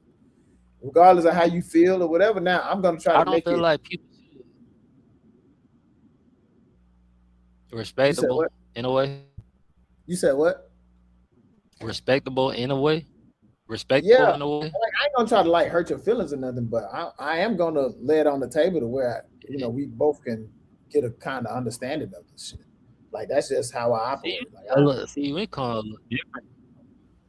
Sometimes I'm just too direct, and I think that's why sometimes I've learned to just chill out on what I say, cause like I'm direct on what I say, and that's another thing with me is just like if I'm feeling something, I have to say it, cause it be fucking with me inside, like not to say it. So it's like you can be direct, but you got to understand, like when being direct, you also have to have some type of discernment with that. You see what I'm saying? Like when you're addressing something, you have to be emotionally stable enough to say, okay, how's this gonna come off? And then if how I put it out there, are they gonna be able to interpret this in any other kind of way? So then if they are, am I able to explain it to where they can understand it in a better way? You know what I'm saying? So that's crazy you said that. That's crazy you said that, because I had that same everything that you just said. I had that same conversation to myself. I promise you. And sometimes if I feel like if I'm not in the mood to break this shit down in a way where I think I should. If I gotta break it down, sometimes I would just leave it alone. Nah. But you gotta understand, like you gotta have that discernment the way you can break it down and have for them to understand it. See, I can explain to you. Shit in this book. I can explain to you shit in this book that you probably will read and be like, what the fuck? What are these people talking about? You see what I'm saying? But I can explain it to you to where you can understand it at a second grader can understand it. You see what I'm saying? So, but this is what learning this stuff actually has done for me. Like I'm 10 times more patient when it comes to understanding that a lot of people don't have understanding. You get what I'm saying? So once I determined that, like, okay, I'm not with this. I think that part I don't have at all. I don't have that at all. Like sometimes, like I just won't argue with it. I just be like, all right, let it go. But it like, now I'm not gonna let it go. But I don't. I want you to understand it, because we shouldn't have to come down this road again if we both got an understanding of what's going on. You know what I'm saying? So I'm going to put it in the perspective where there's no way that you can't. You either just don't want to understand it. Now, if you don't want to understand, that's cool. But damn, bro.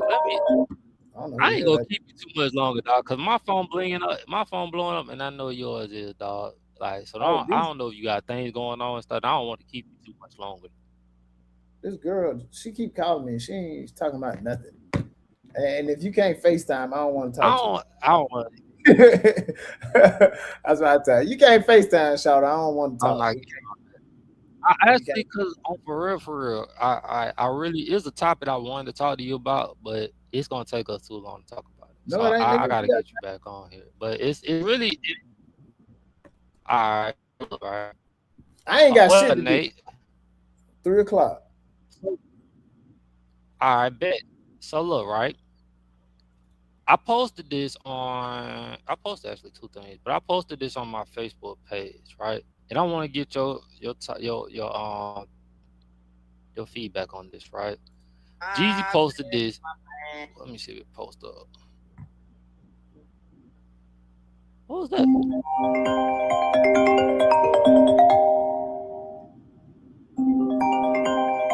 All right, bro. You see, it says Jesus said, "Too many men fear being alone. Every man should learn how to enjoy his own company."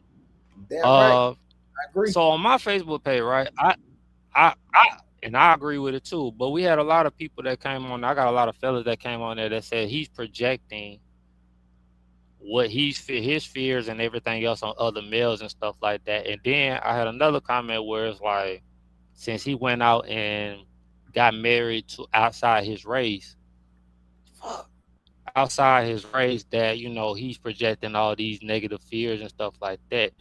But in my mind, I feel like this, right? If you gotta be around a group of people all the goddamn time, ain't you running away from your fears in a way? If you gotta be with a group of people all the time. Cause I always feel like this, right? And I always feel like people that have to have you, like, you just have to, you can't be alone. You have to have somebody. It's something that you're running away from that you don't want to handle. It's something that you're in fear of that brings. Some people, it's almost like a respect and loyalty question where. Go ahead. Go ahead. I'm listening. Well, because I always break it down to respect and loyalty. When people say, do they rather have respect or loyalty? I always say respect, because I just feel like you respect me because I don't need a whole bunch of, when I feel like you're looking for loyalty, you're looking just for a whole bunch of people to be around you, but you don't know, it don't matter if it's for fake love, it's for fake friendship, it don't matter. You just have to have people around you to feel something, to feel that, like something that you might be missing. You know what I mean? But I might be wrong when it comes to that. But that's just my personal opinion. Nate said, agree. There's a lot of time and place for being around company and time for your own sanity. I mean, I like being alone. That's just my personal thing. I'm not really a group type of person. I don't like being around a whole bunch of people. But I can say this: me being around, it's just triggering to me. So that's just my personal thing. It's just triggering to me. I don't know how you feel about it, bro, but let me know how you feel.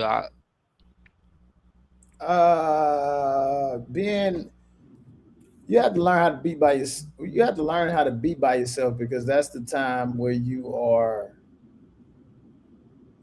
more efficiently you. And when you're able to be more efficiently you, you don't have to divulge, like, you don't have to, like, put out this fake person. You know what I'm saying? Like, you know how some people just go out, they put this mask on, or like, nah, you ain't got to do that. So that's why I agree with that. Like, you have to understand who you are. Yeah, like some people just, I don't know, you know, they put all this stuff on social media and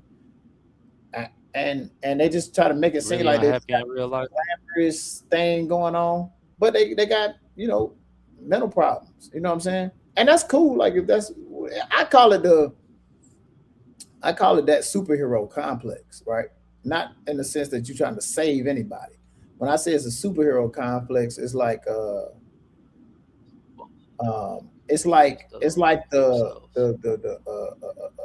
Batman, Bruce Wayne type of thing. You know what I'm saying? Like you this or Clark and Superman shit. Like you, yeah, like you really don't know who you are, right? So you just kind of dive in. But that's what I mean by you fit in that. Well, see, that goes back to the point where I mean, like, you're running away from something. Well, I mean, I don't know if you're running away from anything. I just let me ask you this. Some people don't know how to be themselves. Like, some people just don't know how to do that. They don't know how to be who they actually are. Well, let me ask you this. What if you know who you are, but you can't accept it? Like, you, this person, it's almost like like somebody being on a down low type of person, but we're not speaking on that subject. I'm just speaking on. But that's a part of it too, though. Like that. Like, some people, a lot of gay people, they have that issue. A lot of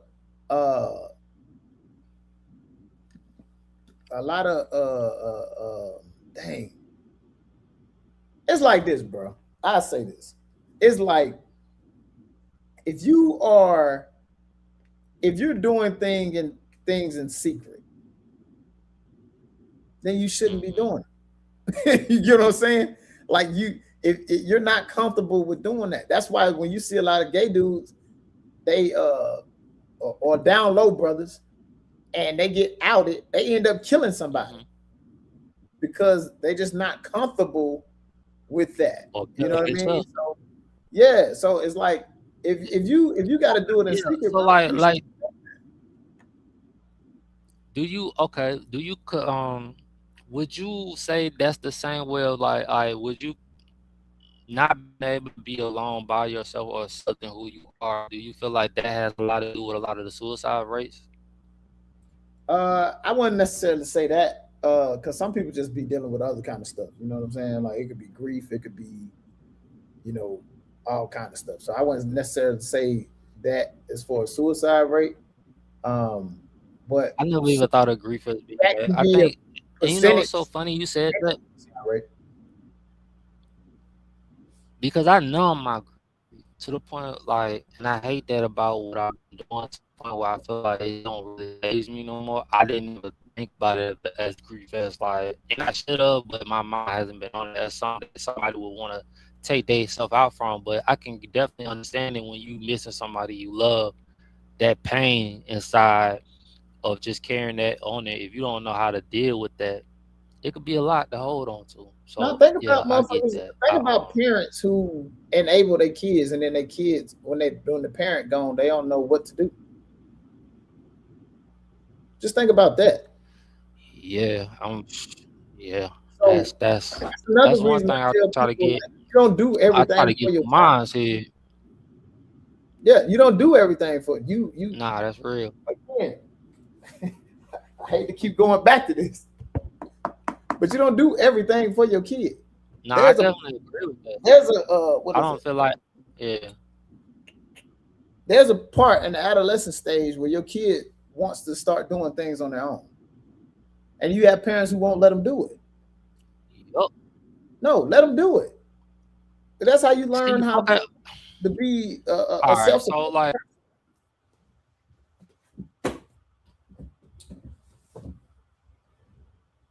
I can't hear you. I can't hear you. You're breaking up, brother.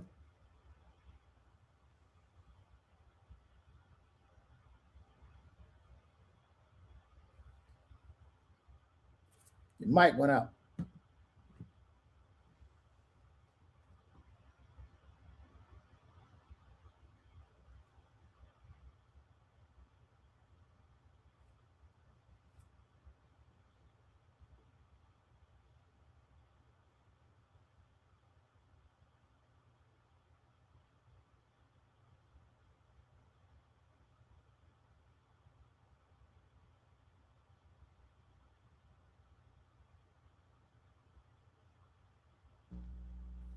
yo, can you hear me?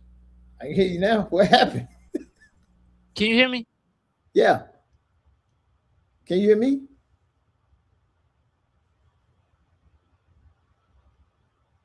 Yo.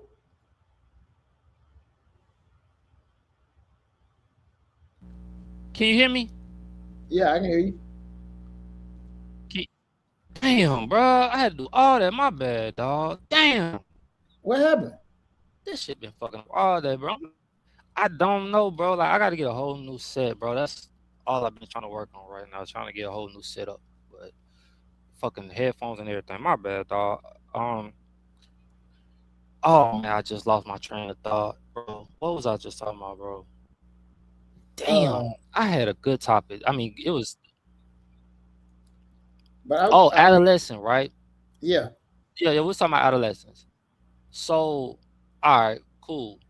You let them do some things, right? And I don't. Let me ask you this, right? Mm-hmm. Do you think it's like parents not letting them kids do things, or is it certain parents that allowing them kids to follow to the same footsteps they went around and were in the same route? Do you feel like that a parent should just let them, like, how do you feel on that? Because a lot of time with these adolescent kids, they want to go through things that they think is fun, and end up costing their parents some bullshit behind it because they want to have fun.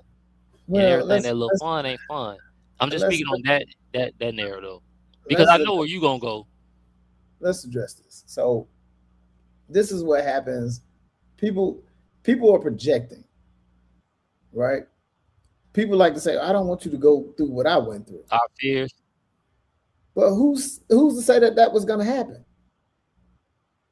You see what I'm saying? So like, that's just projecting, bro. You got to let people live their life. Like Kendrick Lamar had a song where his mom thought that he had been molested because that was some shit that she had dealt with. And he like, nah, what the fuck? You see what I'm saying? So we can't do that. These children nowadays have their own life to live. So let them live it. Now, do you put barriers and things in place to a certain in order for them to kind of, kind of bump up against it? But no, they still got to live life. Like you can't hide your kid from the world. Because once they get out into the world and start seeing shit, then what? It's a shell shock. So they fuck. Okay, that's right. But then they're gonna have to accept the consequence if they do fuck up. That's all I be saying. You said who got to accept the consequence? Because if I try to protect you from it, the child. Because if I try to protect you from something, right? Let's look at this. I knew, and I'm not. Let's say this.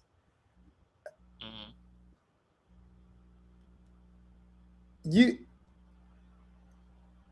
if the stove is hot, yes, I'm gonna make sure you don't touch the stove in order for you not to burn yourself. That's different from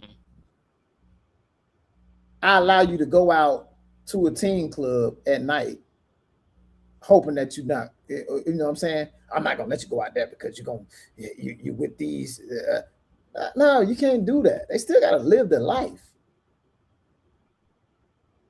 Like you got to prepare. Yeah, but I feel like okay, bro. Like okay, hold on. Cause down here when they have these team meetups and stuff, the new law out here is if they ain't in by a certain time, or if they out by a certain time, or if they get anything, that stuff fall back on the parents, bro. Okay. So even while we out here, so this is the new question. Then, so that means you need to be aware of where your kid is. See, just because your kid is living life don't mean you stop living life. You get what I'm saying? So a part of living life when you got kids of where they is. No, but a part of living life is easy to find trouble. Trouble can find you. Yeah, but that's why that's why I at the wrong place at the wrong time. You raise and instill everything into your kids up until the age of 12 to 13 years old. Once they hit that 12 to 13-year-old threshold, you should have already put everything that you want them to understand or want them to know into their brains. You don't wait till they get to 13 years old to start talking about, oh, this person may not be your friend. You don't wait till they get there to do that. You already exposed them to this early, in the early years. You don't wait till they get to this, to 13, 14, 15 years old, start talking to them about sex and birds and bees. I still feel like you're going to bring it back on a parent in a way. Because if we did all that and I let you go to the skating ring and you get in some shit, it's going to fall back. Well, it's the parents' fault. Why you didn't know where your child was? I didn't know he was at the skating ring.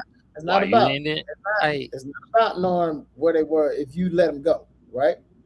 But you've already instilled in your kid is you don't start shit.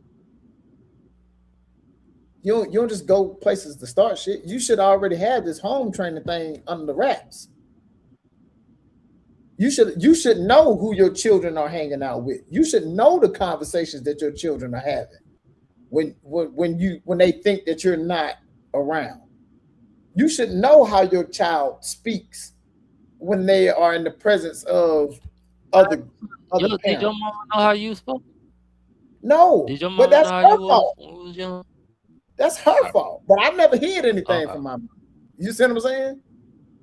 Again, I I never did that. I never Let me wanted ask to. you, talking about, oh, was she in the what? Maybe let me ask you this. Maybe she knew and she just. I think sometimes maybe parents do know, they just don't. They still be, and you could say this an excuse too. Sometimes, man, the parents still be growing up with you. Duh. My mama was 19. That's why I keep saying two things can be right. But who fought? But look, still, brother, it may not be. I get it. I said it's your responsibility. Right. Two things can be. It's your fault, but it's your responsibility. Who? Okay, yeah, you had a parent, a kid at 15. Who gives a damn? The kid is here now, so it's your responsibility to make sure that this kid ain't out here doing bullshit. You see what I'm saying?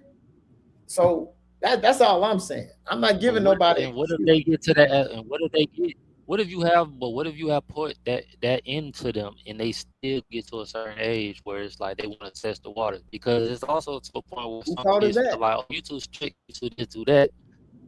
Who fault is that? Don't blame back on the. I don't blame it on the parents. When you said that you should be teaching your kids up to 12. But if you have a kid at 15, what the fuck do you know? By the time you turn 27. By the time you turn 27, what the fuck do you actually know with a 12-year-old kid? Like, think about it. You talking about like? Are you talking about your situation or just in general? No, I'm just saying in general. I ain't never had no general. Yeah, no, no, you shit. Yeah, you see what I'm saying? So I definitely agree. You turn 27. But hold up. What talking about? Do you blame the 15-year-old or are you blaming the parent? By the time you turn 27, what do you blame? Are you blaming the 15-year-old or are you blaming the parent? Because I don't always blame the parent. Hey, listen. This shit I don't discriminate. That shit fall right back onto that 15-year-old parent. Because why they out here fucking without no protection? You see what I'm saying? Why they out here doing that? I'll be real with you, dog. I drop it right back on. So look, even in the case of my mama. And I'm just being okay. Let me give my example. On me. My mama had a fucking fat. Hold on, real quick. I'll give you a story. You know this whole story about, and I won't say no names. We was young. How many times have we had this discussion where you might not know, but you knew of a few females that I used to come up to you and be like, bro, I don't know. I might have had got her messed up. Remember them discussions we used to have?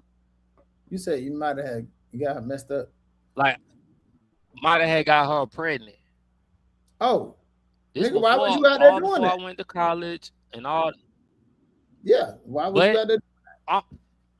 No. You're right. It was on me. That's what I'm saying. It was on me because I knew better. I knew to use protection. I've been taught to use protection.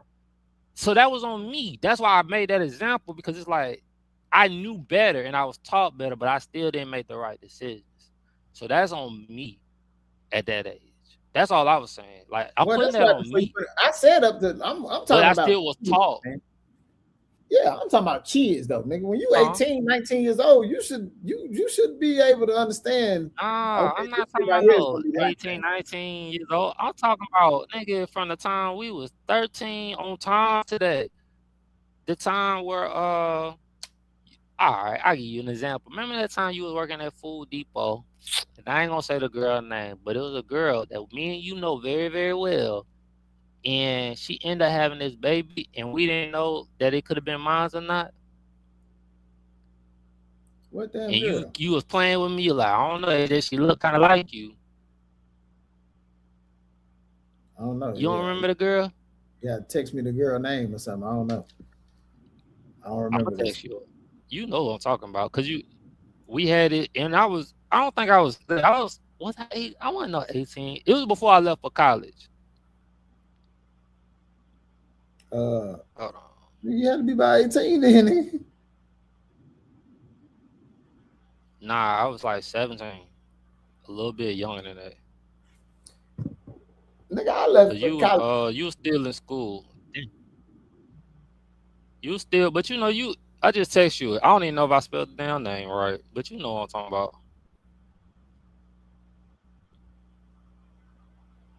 That first child, that baby girl. You don't remember that situation?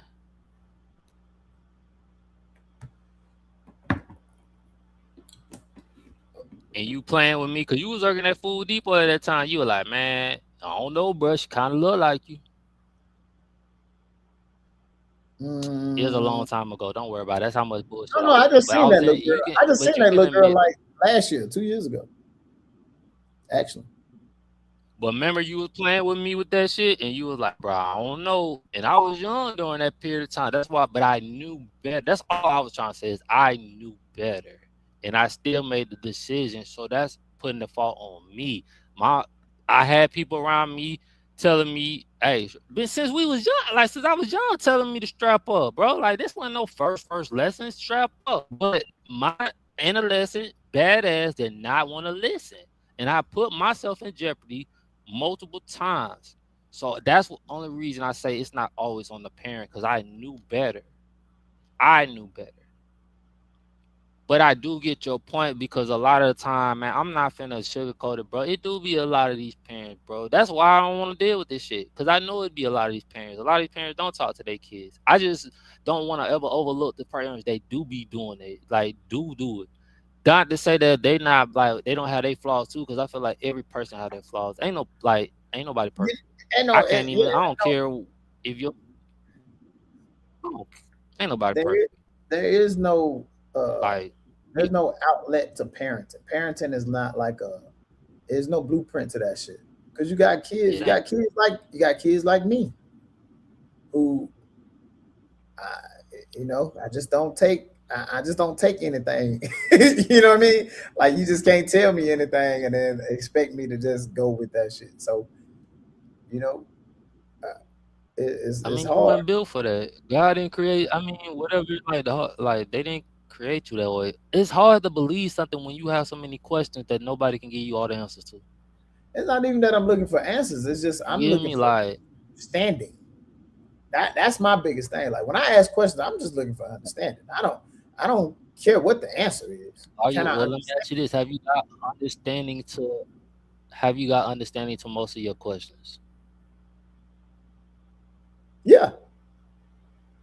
Shit that I've asked in the past, hell yeah. You got understanding all. Yeah, my understanding. So you don't feel like your questions sometimes the more questions? You said my questions do what? But you don't feel like your questions, like you don't feel like sometimes your question might lead to more questions? It can.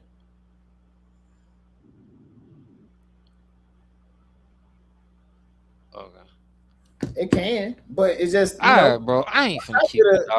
Once I get a clear understanding of it, it's like, all right, this is what it is. This is what I'm going with. Because that's just my brain. Just I don't know, bro. That's just my thing. Like even with just understanding myself, like I talked about in this last podcast. Like, all right, since you brought it. Like I understand. I think I understand my dad more now than I've ever did. And I ain't had as far as what though? Just how he conducts himself. As far as what just how he conducts himself. I understand him 10 times now, way better than I did then. Back when I was growing up. And I ain't never had a conversation with this nigga. I ain't talked to him still to this day. But I understand it. Like I get why what made you get to that? How did you just being how did you get to that point? Like understanding like I'm not everybody's cup of tea. Like people don't like the same shit that they say about him. You feel like yeah, the same shit that they say about him. They say about you. Yeah, and I understand why. You know what I'm saying? So let me ask you this, then, bro. You don't spend no time. Hold up. You don't spend no time with your family. I mean, your father. But they see stuff in you that they see in him, right? Yeah. And I understand. You remember when we used to talk about DNA and connection? But you remember we was talking about DNA and connection. You was like, you was telling me, nah, that's the shit I was talking about. No, but look, like, you don't have to be around that person. I'm not saying you're gonna get those. You're gonna get some traits, of course, yeah. But see, that's what that's all I was saying. Yeah. Of course, you're gonna get some traits. I think what me and him differ is. Are y'all too much alike? Nah, it ain't that. I understand the psychology of me. I understand it. He doesn't. He don't know why he does a lot of shit. So he throws it off as you like still feel like he's that little boy inside, still trying to. Nah, he just don't understand it. You still feel like he's that lost little boy inside, or nah? He don't understand that. He don't understand that people just some people just not gonna like you, and that's okay. The okay part, I don't think your dad likes to be liked. I don't know, but I just get that feeling like we kind of had a similar thing. Really? Like it's like at one point in time, it's like I never see when it comes to my father. Go ahead. Like once you start to understand the psychology of you, it's like I started to understand. I'm like, damn, why this person don't like me? Not that I wanted them to like me, but it's just like, why don't they like me? You know what I'm saying? Like, what did I do to them that? And then I started to understand, like, oh, they don't like. So is this more about how confident I am? They don't like how I operate in my space of me. They don't like that. They don't like it because it's not them. Okay, let me ask you this. What if it's not about him not liking it because of who you are? What if he not liking it because he wasn't there to make you that person? That he didn't handle his responsibility and make you the man you are today, and you became a successful person. No, I don't think that. Why not? It was his responsibility to be there, be the man. Nah, because if that was the case, he would have that issue with all of his kids. He don't have that issue with all his kids. You see what I'm saying? So I don't think that you can't do that. You can't do that. I'm not gonna say you can do that because do you compare yourself to any other person? No. I just okay, know. Then, so you're not like his other kids, then, even if y'all are. No, but that's what I'm saying. We all are in a similar boat. This nigga he just up and dip. So we all in a similar boat. What I'm saying is, oh, so he's like that with all of y'all. Then. Yeah. These are conversations that I have with my sister. That makes sense. Not most so my brother. My brother, we don't even talk about that shit. But my brothers, but we don't even talk about that shit. But like I have conversations with my sister. But for me, I don't. It's not that. It's just like nigga, I don't know how to be nobody else but me. You know what I'm saying? Like I don't. So if you don't, why would you want to be anybody else though? Hey man, some people out here they tried to do that. But see me, I just know how to be me, and I battle with the education that I have and being this person, and then where I'm from. I battle with that every day. Ooh. Like that's a fighting battle. Like damn, like God damn. Y'all got me fucked up. You know what I'm saying? Okay, let me ask you. All right, explain the fight, because I'm having the same fight, and it's like, do you feel like sometimes like you be feeling like it be pulling you back, like you trying to move forward and become better type vibe, and like where you kind of try to either pull you back or make fun of how you becoming? Nah, it's more so of like what are you feeling with that? It's more so of like you have this. You have the well-roundedness of ratchet and righteous. So okay. you have to mingle them together in order to best of both worlds. Yeah, you have to mingle them together in order to be who you are as a collective. Like I still like to. Is it like a turn off, turn on thing? Nah, it ain't even that. It's like, I just got to be all of this in one. I can't, I don't want to be he's a smart guy. He went to college and he got this and he got that going on. I don't want to be that. I want to be me, who I am. Yes, I'm all of these things. yes, I do. I am smart. I do have knowledge, and I can speak in a certain manner. But then I kick your ass too if you get to fucking with me. You know what I'm saying? Like we gonna stay on this playing field. You know what I mean? Or it'll get dangerous if if you want to go that route. So I feel like it's still I'm a turn all on of turn these. on thing, but you still all in Nah, one I'm though. I'm, I'm all It's of it. because you're not that. I, I still like to so kick it you in the saying you're neighborhood. everything. You still everything in one at one time. I don't know how you could do that shit, dog. Cause I had to turn it on and turn it off. Nah, I ain't turning shit off. You get what I'm saying? Like I'm always on. I be at like they turn the shit off. Nah, I I don't ain't turning yo, shit off. I ain't gonna lie to you. Everybody be like, why you so calm? Like this one girl was like, man, she like, you so calm and laid back. And I just told her, I said, I don't know how to be that no more. Where it's like you always energized and I'm always joking and playing and all the time. Like I got my days, but it like I don't know why. I just been so calm and cool and just laid back lately now, bro. Like Yeah, I try my yeah, hardest not to even really get emotional, dog. Like I don't know. I ain't that no more. yeah. I feel like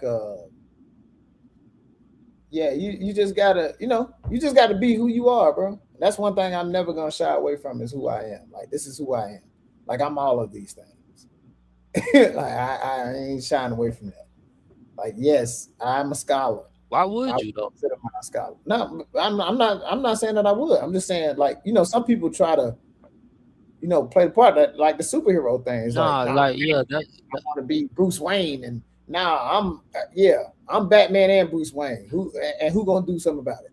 Like that's what I am. Like yeah, I'm gonna let you know I'm Spider Man and I'm in your Peter Parker. defense, Bruce Wayne was, but Bruce Wayne turned it on, turned it off. He was Batman, just like That's what I'm saying. Superman wasn't always Superman. He turned it on.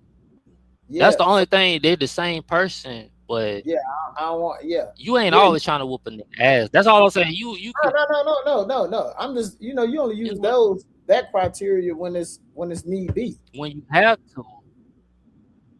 That's what I mean by that's what I was trying to just get a better understanding of turning on or turning off. Like, you know what I mean? Like you only have to be that certain person when you need to be. But Yeah, you are who you are. Like everything that comes with you, it's not like because sometimes, right? I get what you're saying. This is me. This is not for pretend or me turning it on to be like, you know how people turn on stuff when the cameras come on and it be fake and stuff yeah, like that. yeah. I can't You're do not that. saying it in that way. You're saying this is who yeah. That's why I was trying to get a better understanding with as Yeah, my yeah, fault, yeah. bro. I But can't do that. When the camera come you on, saying, I'm not gonna act no yeah, different you than I saying would I act. could be right in the moment. Yeah, on Yeah, the daily basis. I could be right in the moment. And if you piss me off, we can get to it, but I'm not on that. Even if I whoop your ass, I could go back to being calm, cool, and just that's Yeah, just who after I we am. settle it, That I'm gonna I go can back to being understand. Yeah, yeah.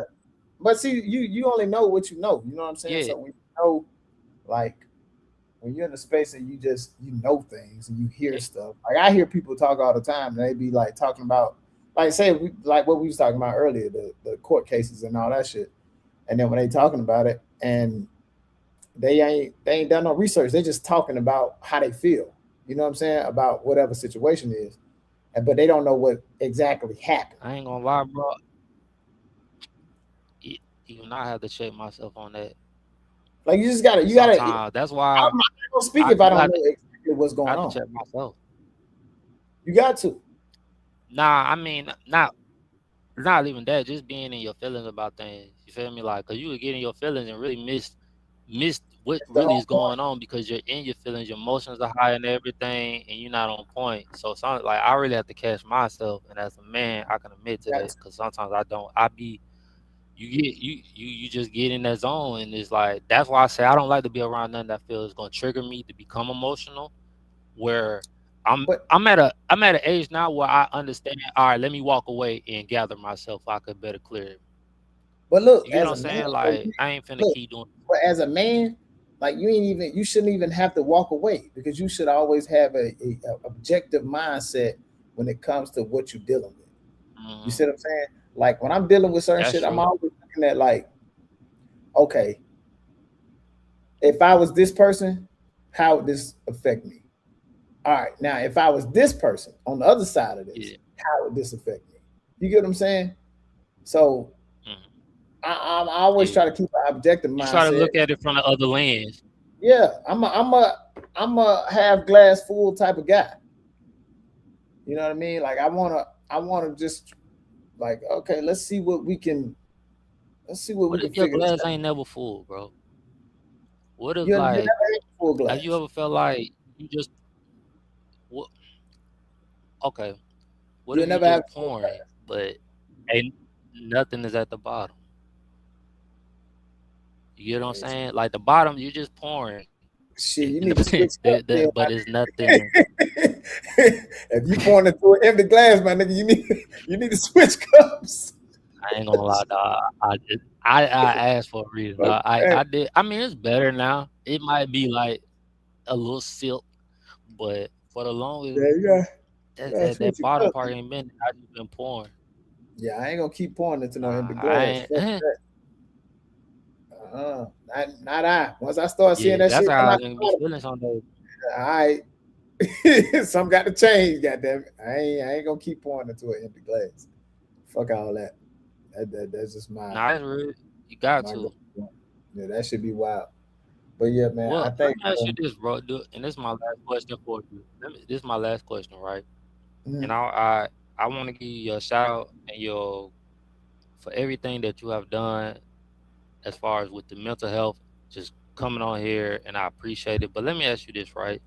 And you brought up her yesterday. Earlier, Miss Cheyenne Brown, right? Yeah. And we were just talking about this as far as like the internet and everything. When somebody is black man, right? We already have this oppression of mental health is not this. We don't want to feel weak or something like this and that. When you see somebody without the credentials that's persuading to have the credentials but doesn't have it, right? Do you fear that might push black males in a way back of just even open up their feelings to people?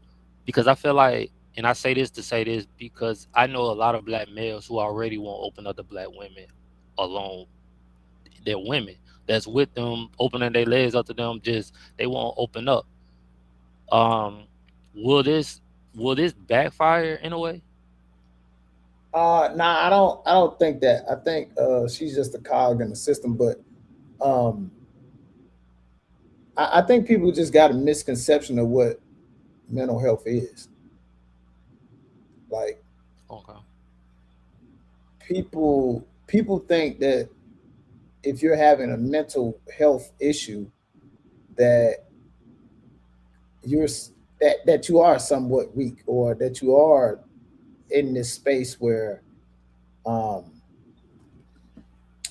could be seen as not useful. You know what I mean? Mental health could be as simple as, anxiety, stage fright. That's simple. That's crazy you say that. You see what I'm saying? Like man, or being scared of heights. Like that's not a mental disorder. You don't have to be a certain age. You don't have to be a certain age to get anxiety. My baby mama didn't know she had it until she hit her late 20s. So that's what I'm saying. So like people think it's just like this thing that hits you and you like, you know what I mean? That's not what it is, bro. I think, I don't know. We probably just got to find a different name or something for it. But like mental health is like your mental health. You can get up and be like, damn, I'm just not feeling it today. You know what I mean? You're not depressed. You're just not feeling it. I'm not feeling my best today, and it's okay. So you're not gonna feel your best every day. You know what I'm saying? So I think people just got to understand what it is first. It don't have to be traumatic. Do you have some type of sympathy for them people, or are you just saying, well, all right, let's find a way to push through it and get through it, and you know what I mean, like to bury that emotion, or how do you tell people to? You only feel sympathy for people that's grieving or who's lost someone. That's you can sympathize with that. The empathy is, and as a counselor, you don't feel sympathy for anybody because it's not about you. It's not about That's why me. y'all not supposed to get like hugs and stuff like that. Yeah, like it's not about me. Remember I told you when we first had this conversation about this lady, or the first time this I said that lady is full of shit. Yeah, he did. I told you. You said you're not supposed to hug. Or Yeah, I like, said you're not I'm supposed like, to have that type of connection. That's ethically you can't do that I get because you. what if that was a man? You see what I'm saying? Now you didn't put your big old titties against this man's chest, and he in a vulnerable state. You see what I'm saying? Like you can't do that. And he can get that and he's gonna confused interpret that in a different way. He can get that confused. You see what I'm saying? So like you never want to. That's why I stopped messing with girls. That's why I just stopped messing with girls who just got out of breakups or who's been in a bad relationship. Yes. Mentally. Well, I just feel like I don't do that no more. I just don't. That's just me personally. I don't like the jumping into like out of a relationship, out of a bad one, because I feel like you need time and space to get over that person. Because I feel like you're just replacing a void. And do you really want me for me? Or you just trying to replace what you're feeling inside? Right. And so, some guys would beg to differ. They like to fuck with women. That's the best time to catch them. You know what I'm saying? That's a different conversation. But when we're talking about like on the mental space, like, nah, like you can't do that. Like that's like even with working with kids, even if you want to get his kid a hug, you can't do that. You see what I'm saying? Even if you counseling the kid and the kid has been through some crazy shit, you can't get up and hug this child. You can't do that. Because that kid is going to interpret that a different type of way. I'm not here to love on you. I'm not here to you know what the problem is? And I can say this, I don't know what type when you said that, I don't know how to feel towards that shit. I guess I'll talk to you about this shit afterwards. Cause I told you my kids are in counseling and she's their mentor and she's real close to my kids. So it's like it's gonna be like that. But you still gotta remain professional at all times. It's hard because she's more like family now. So I don't know, bro. Like I talk to you about that offline. Cause no, and I get what you're saying. Like, it'll be just like that. That motherfucker feel like they a part of your family. Like this is my auntie. It will be like that, brother. Yeah, and that's the hard. But the hard part about it is not me feeling that way. It's the kids, because it's even with people might not know this. We're working with kids in school. It's restraints and stuff that y'all can't do. Like I have to with my counselor when she want to talk to my daughter. She emailed me. We email each other because she really like the talking on the phone. It's certain things that these counselors can't do. And they're not supposed to do. So it's like, because it goes against their job and what they're supposed to be doing. They can get in trouble for it. They can lose their license. So yeah, some people gonna break the rules. I get it. I tend to not try to cross in those lanes of breaking when it comes to counseling.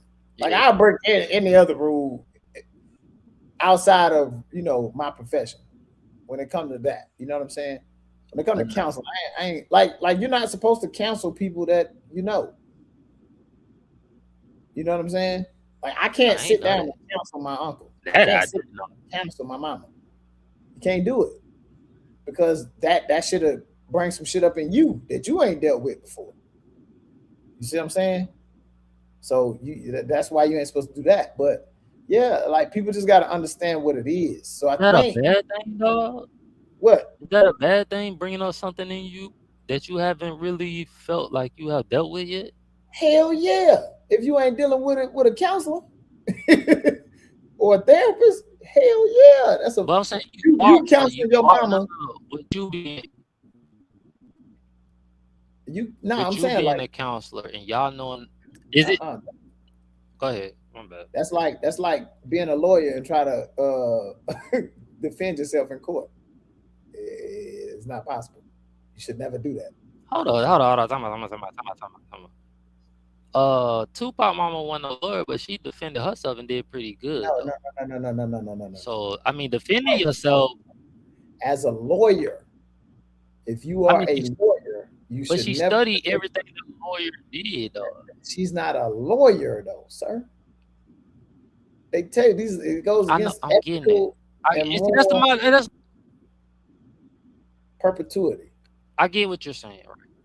But the only thing she didn't have was the degree. But if I study the same things that you study, because the only reason I'm saying this, right? Not every lawyer studies the same thing, because in Louisiana they go by a whole different law.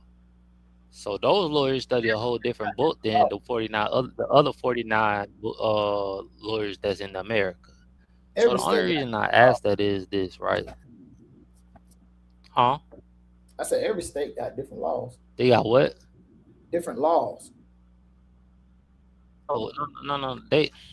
Louisiana state. That state goes by the French law. We go by the British laws, is what I'm saying.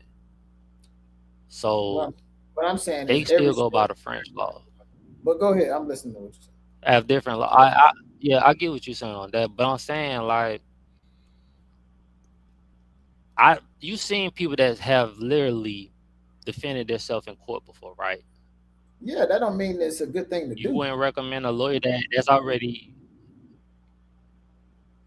And the reason being is because you aren't as a lawyer, and you trying to defend yourself, you got to be a hell of a motherfucker to be able to do that. Because at some point in time in this trial, your feelings about what's being said or what's being done is gonna be enacted. Oh, okay. There you go. I get that. Now I get that point. Because even like I just said about my feelings, I still learn to control mine. So that makes more sense. So you got a motherfucker up there that you questioning, you the lawyer, and you questioning this motherfucker that's accusing you of doing something to them. You might be like, so did such and such happen on this day? Like, yeah, you did that. XYZ. You be like, bitch, I ain't do that. You know what I'm saying? Like, yeah. You got triggered. Yo, you're right. I'll give you that. You damn right about that. Cause I just said that shit earlier. I try to stay away from things that trigger me. So, yep. Damn. Yeah, all right. I give you that one, dog. Telling you.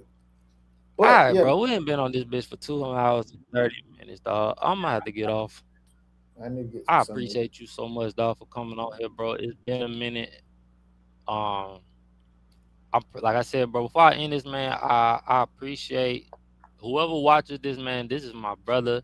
I love having these conversations with you because not only does it, like, don't take the emotional shit, whatever, but it has me thinking. And sometimes I have to rethink certain, and I appreciate these conversations that we can have because I don't get a chance to have these conversations with nobody else. You see, CJ, the only one that really come on here with me to have these conversations. So for me, I take this at the end, man. I appreciate you, my brother, and I appreciate everything you have taken the time out, man, just to come on here, spend time with me doing this shit. Once I start getting paid, bro, I'm gonna start paying you just for your time, because like I said, bro, I appreciate you, dog. For real. I mean, we in this thing together, man. No matter how much they want black people to be against each other, we all here together, and we gotta, not black people, need you people, man. Look up that word. If y'all don't know what that word is, look that shit up, and you'll start to understand what I'm talking about. But yeah, I appreciate you, man. That the collab, I wish we would have got this last little hour and some change on the other one too. It's this Mic On podcast, but I'm gonna do what I can do with the footage that I got. I gotta get the thing to keep my camera on. Huh? Are you talking about what you're recording on your podcast? Yeah, with the collab. That's I had the camera died, so once the camera died, they won't let me switch. It is stupid, but anywho, I gotta get the little thing, charge it up, keep it going, so it won't die. But it's all good. Shit, whenever you want to get back. Yeah, we got enough footage to make something. And Nah, bro. Whenever yeah, you want to get back on, bro, I'm here, dog. I'm trying to build this and get better at it, bro. Just try to build this and see where it goes, dog. for sure, for See sure. where it Hey, goes, same bro. here. But look, for the people that's out there watching Culture Quality Clothing, we are online, Shopify. Just hit the link in the bio. You can get whatever you're looking for on there. I got some stuff I'm dropping every first of the month. We're gonna do some new drops. It's some cool stuff on there now. I got some t-shirts, shorts, hoodies, jean jackets, you know what I'm saying, denim stuff. But we got a whole bunch of stuff coming. So just get out there and shop, baby. Shop with your boy, support your boy, man. We trying to do some big things out here. Is this mic on podcast? Catch that. I'm trying to drop more efficiently, but I had some stuff going on, you know what I mean? Some car issues, family issues, but we worked through that. I'm gonna drop the episode 2. Might do that tonight. Drop it tomorrow. Yeah, that's what I may do. And but it's coming this week for sure. And yeah, man. Similarly, dog, I'm gonna show you. Well, if you don't see, I'm gonna say, I'm gonna see it and repost it anyway. So it don't matter. Yeah. I'm trying to think of everything else we got going on. No, we ain't got nothing going on. That's it. We in the game, man. All right, then, bro. I'm gonna get you back up on here, man. Get you back on here. We might talk sports next time, man. I don't want people to think that my brother just talk mental health. My brother could talk sports too. So we Talk gonna. anything, I want man. to I be know. able to diversify. Let these Yeah. motherfuckers So know, like, man. I don't want know to a do you little like bit that, about a dog. lot of shit. I know a little bit about a lot of shit. I'm gonna get that on the shirt. I know a little bit about a lot of shit on the shirt. Yeah. All Check right, out. y'all make sure y'all subscribe to both channels, man. Subscribe to CJ channel, subscribe to my channel, at the real Ajay Brown. You want to shout out your channel, bro? Is this mic on podcast, man? It's not just another podcast. We're talking good business on there, good black stuff, Niji stuff, and what we need to correct and how we can get it done and moving forward. Basically. 100, man. Y'all make sure y'all subscribe, like, comment, man. We up out of here, bro. Appreciate you, bro. Yeah, for sure, man. Appreciate you.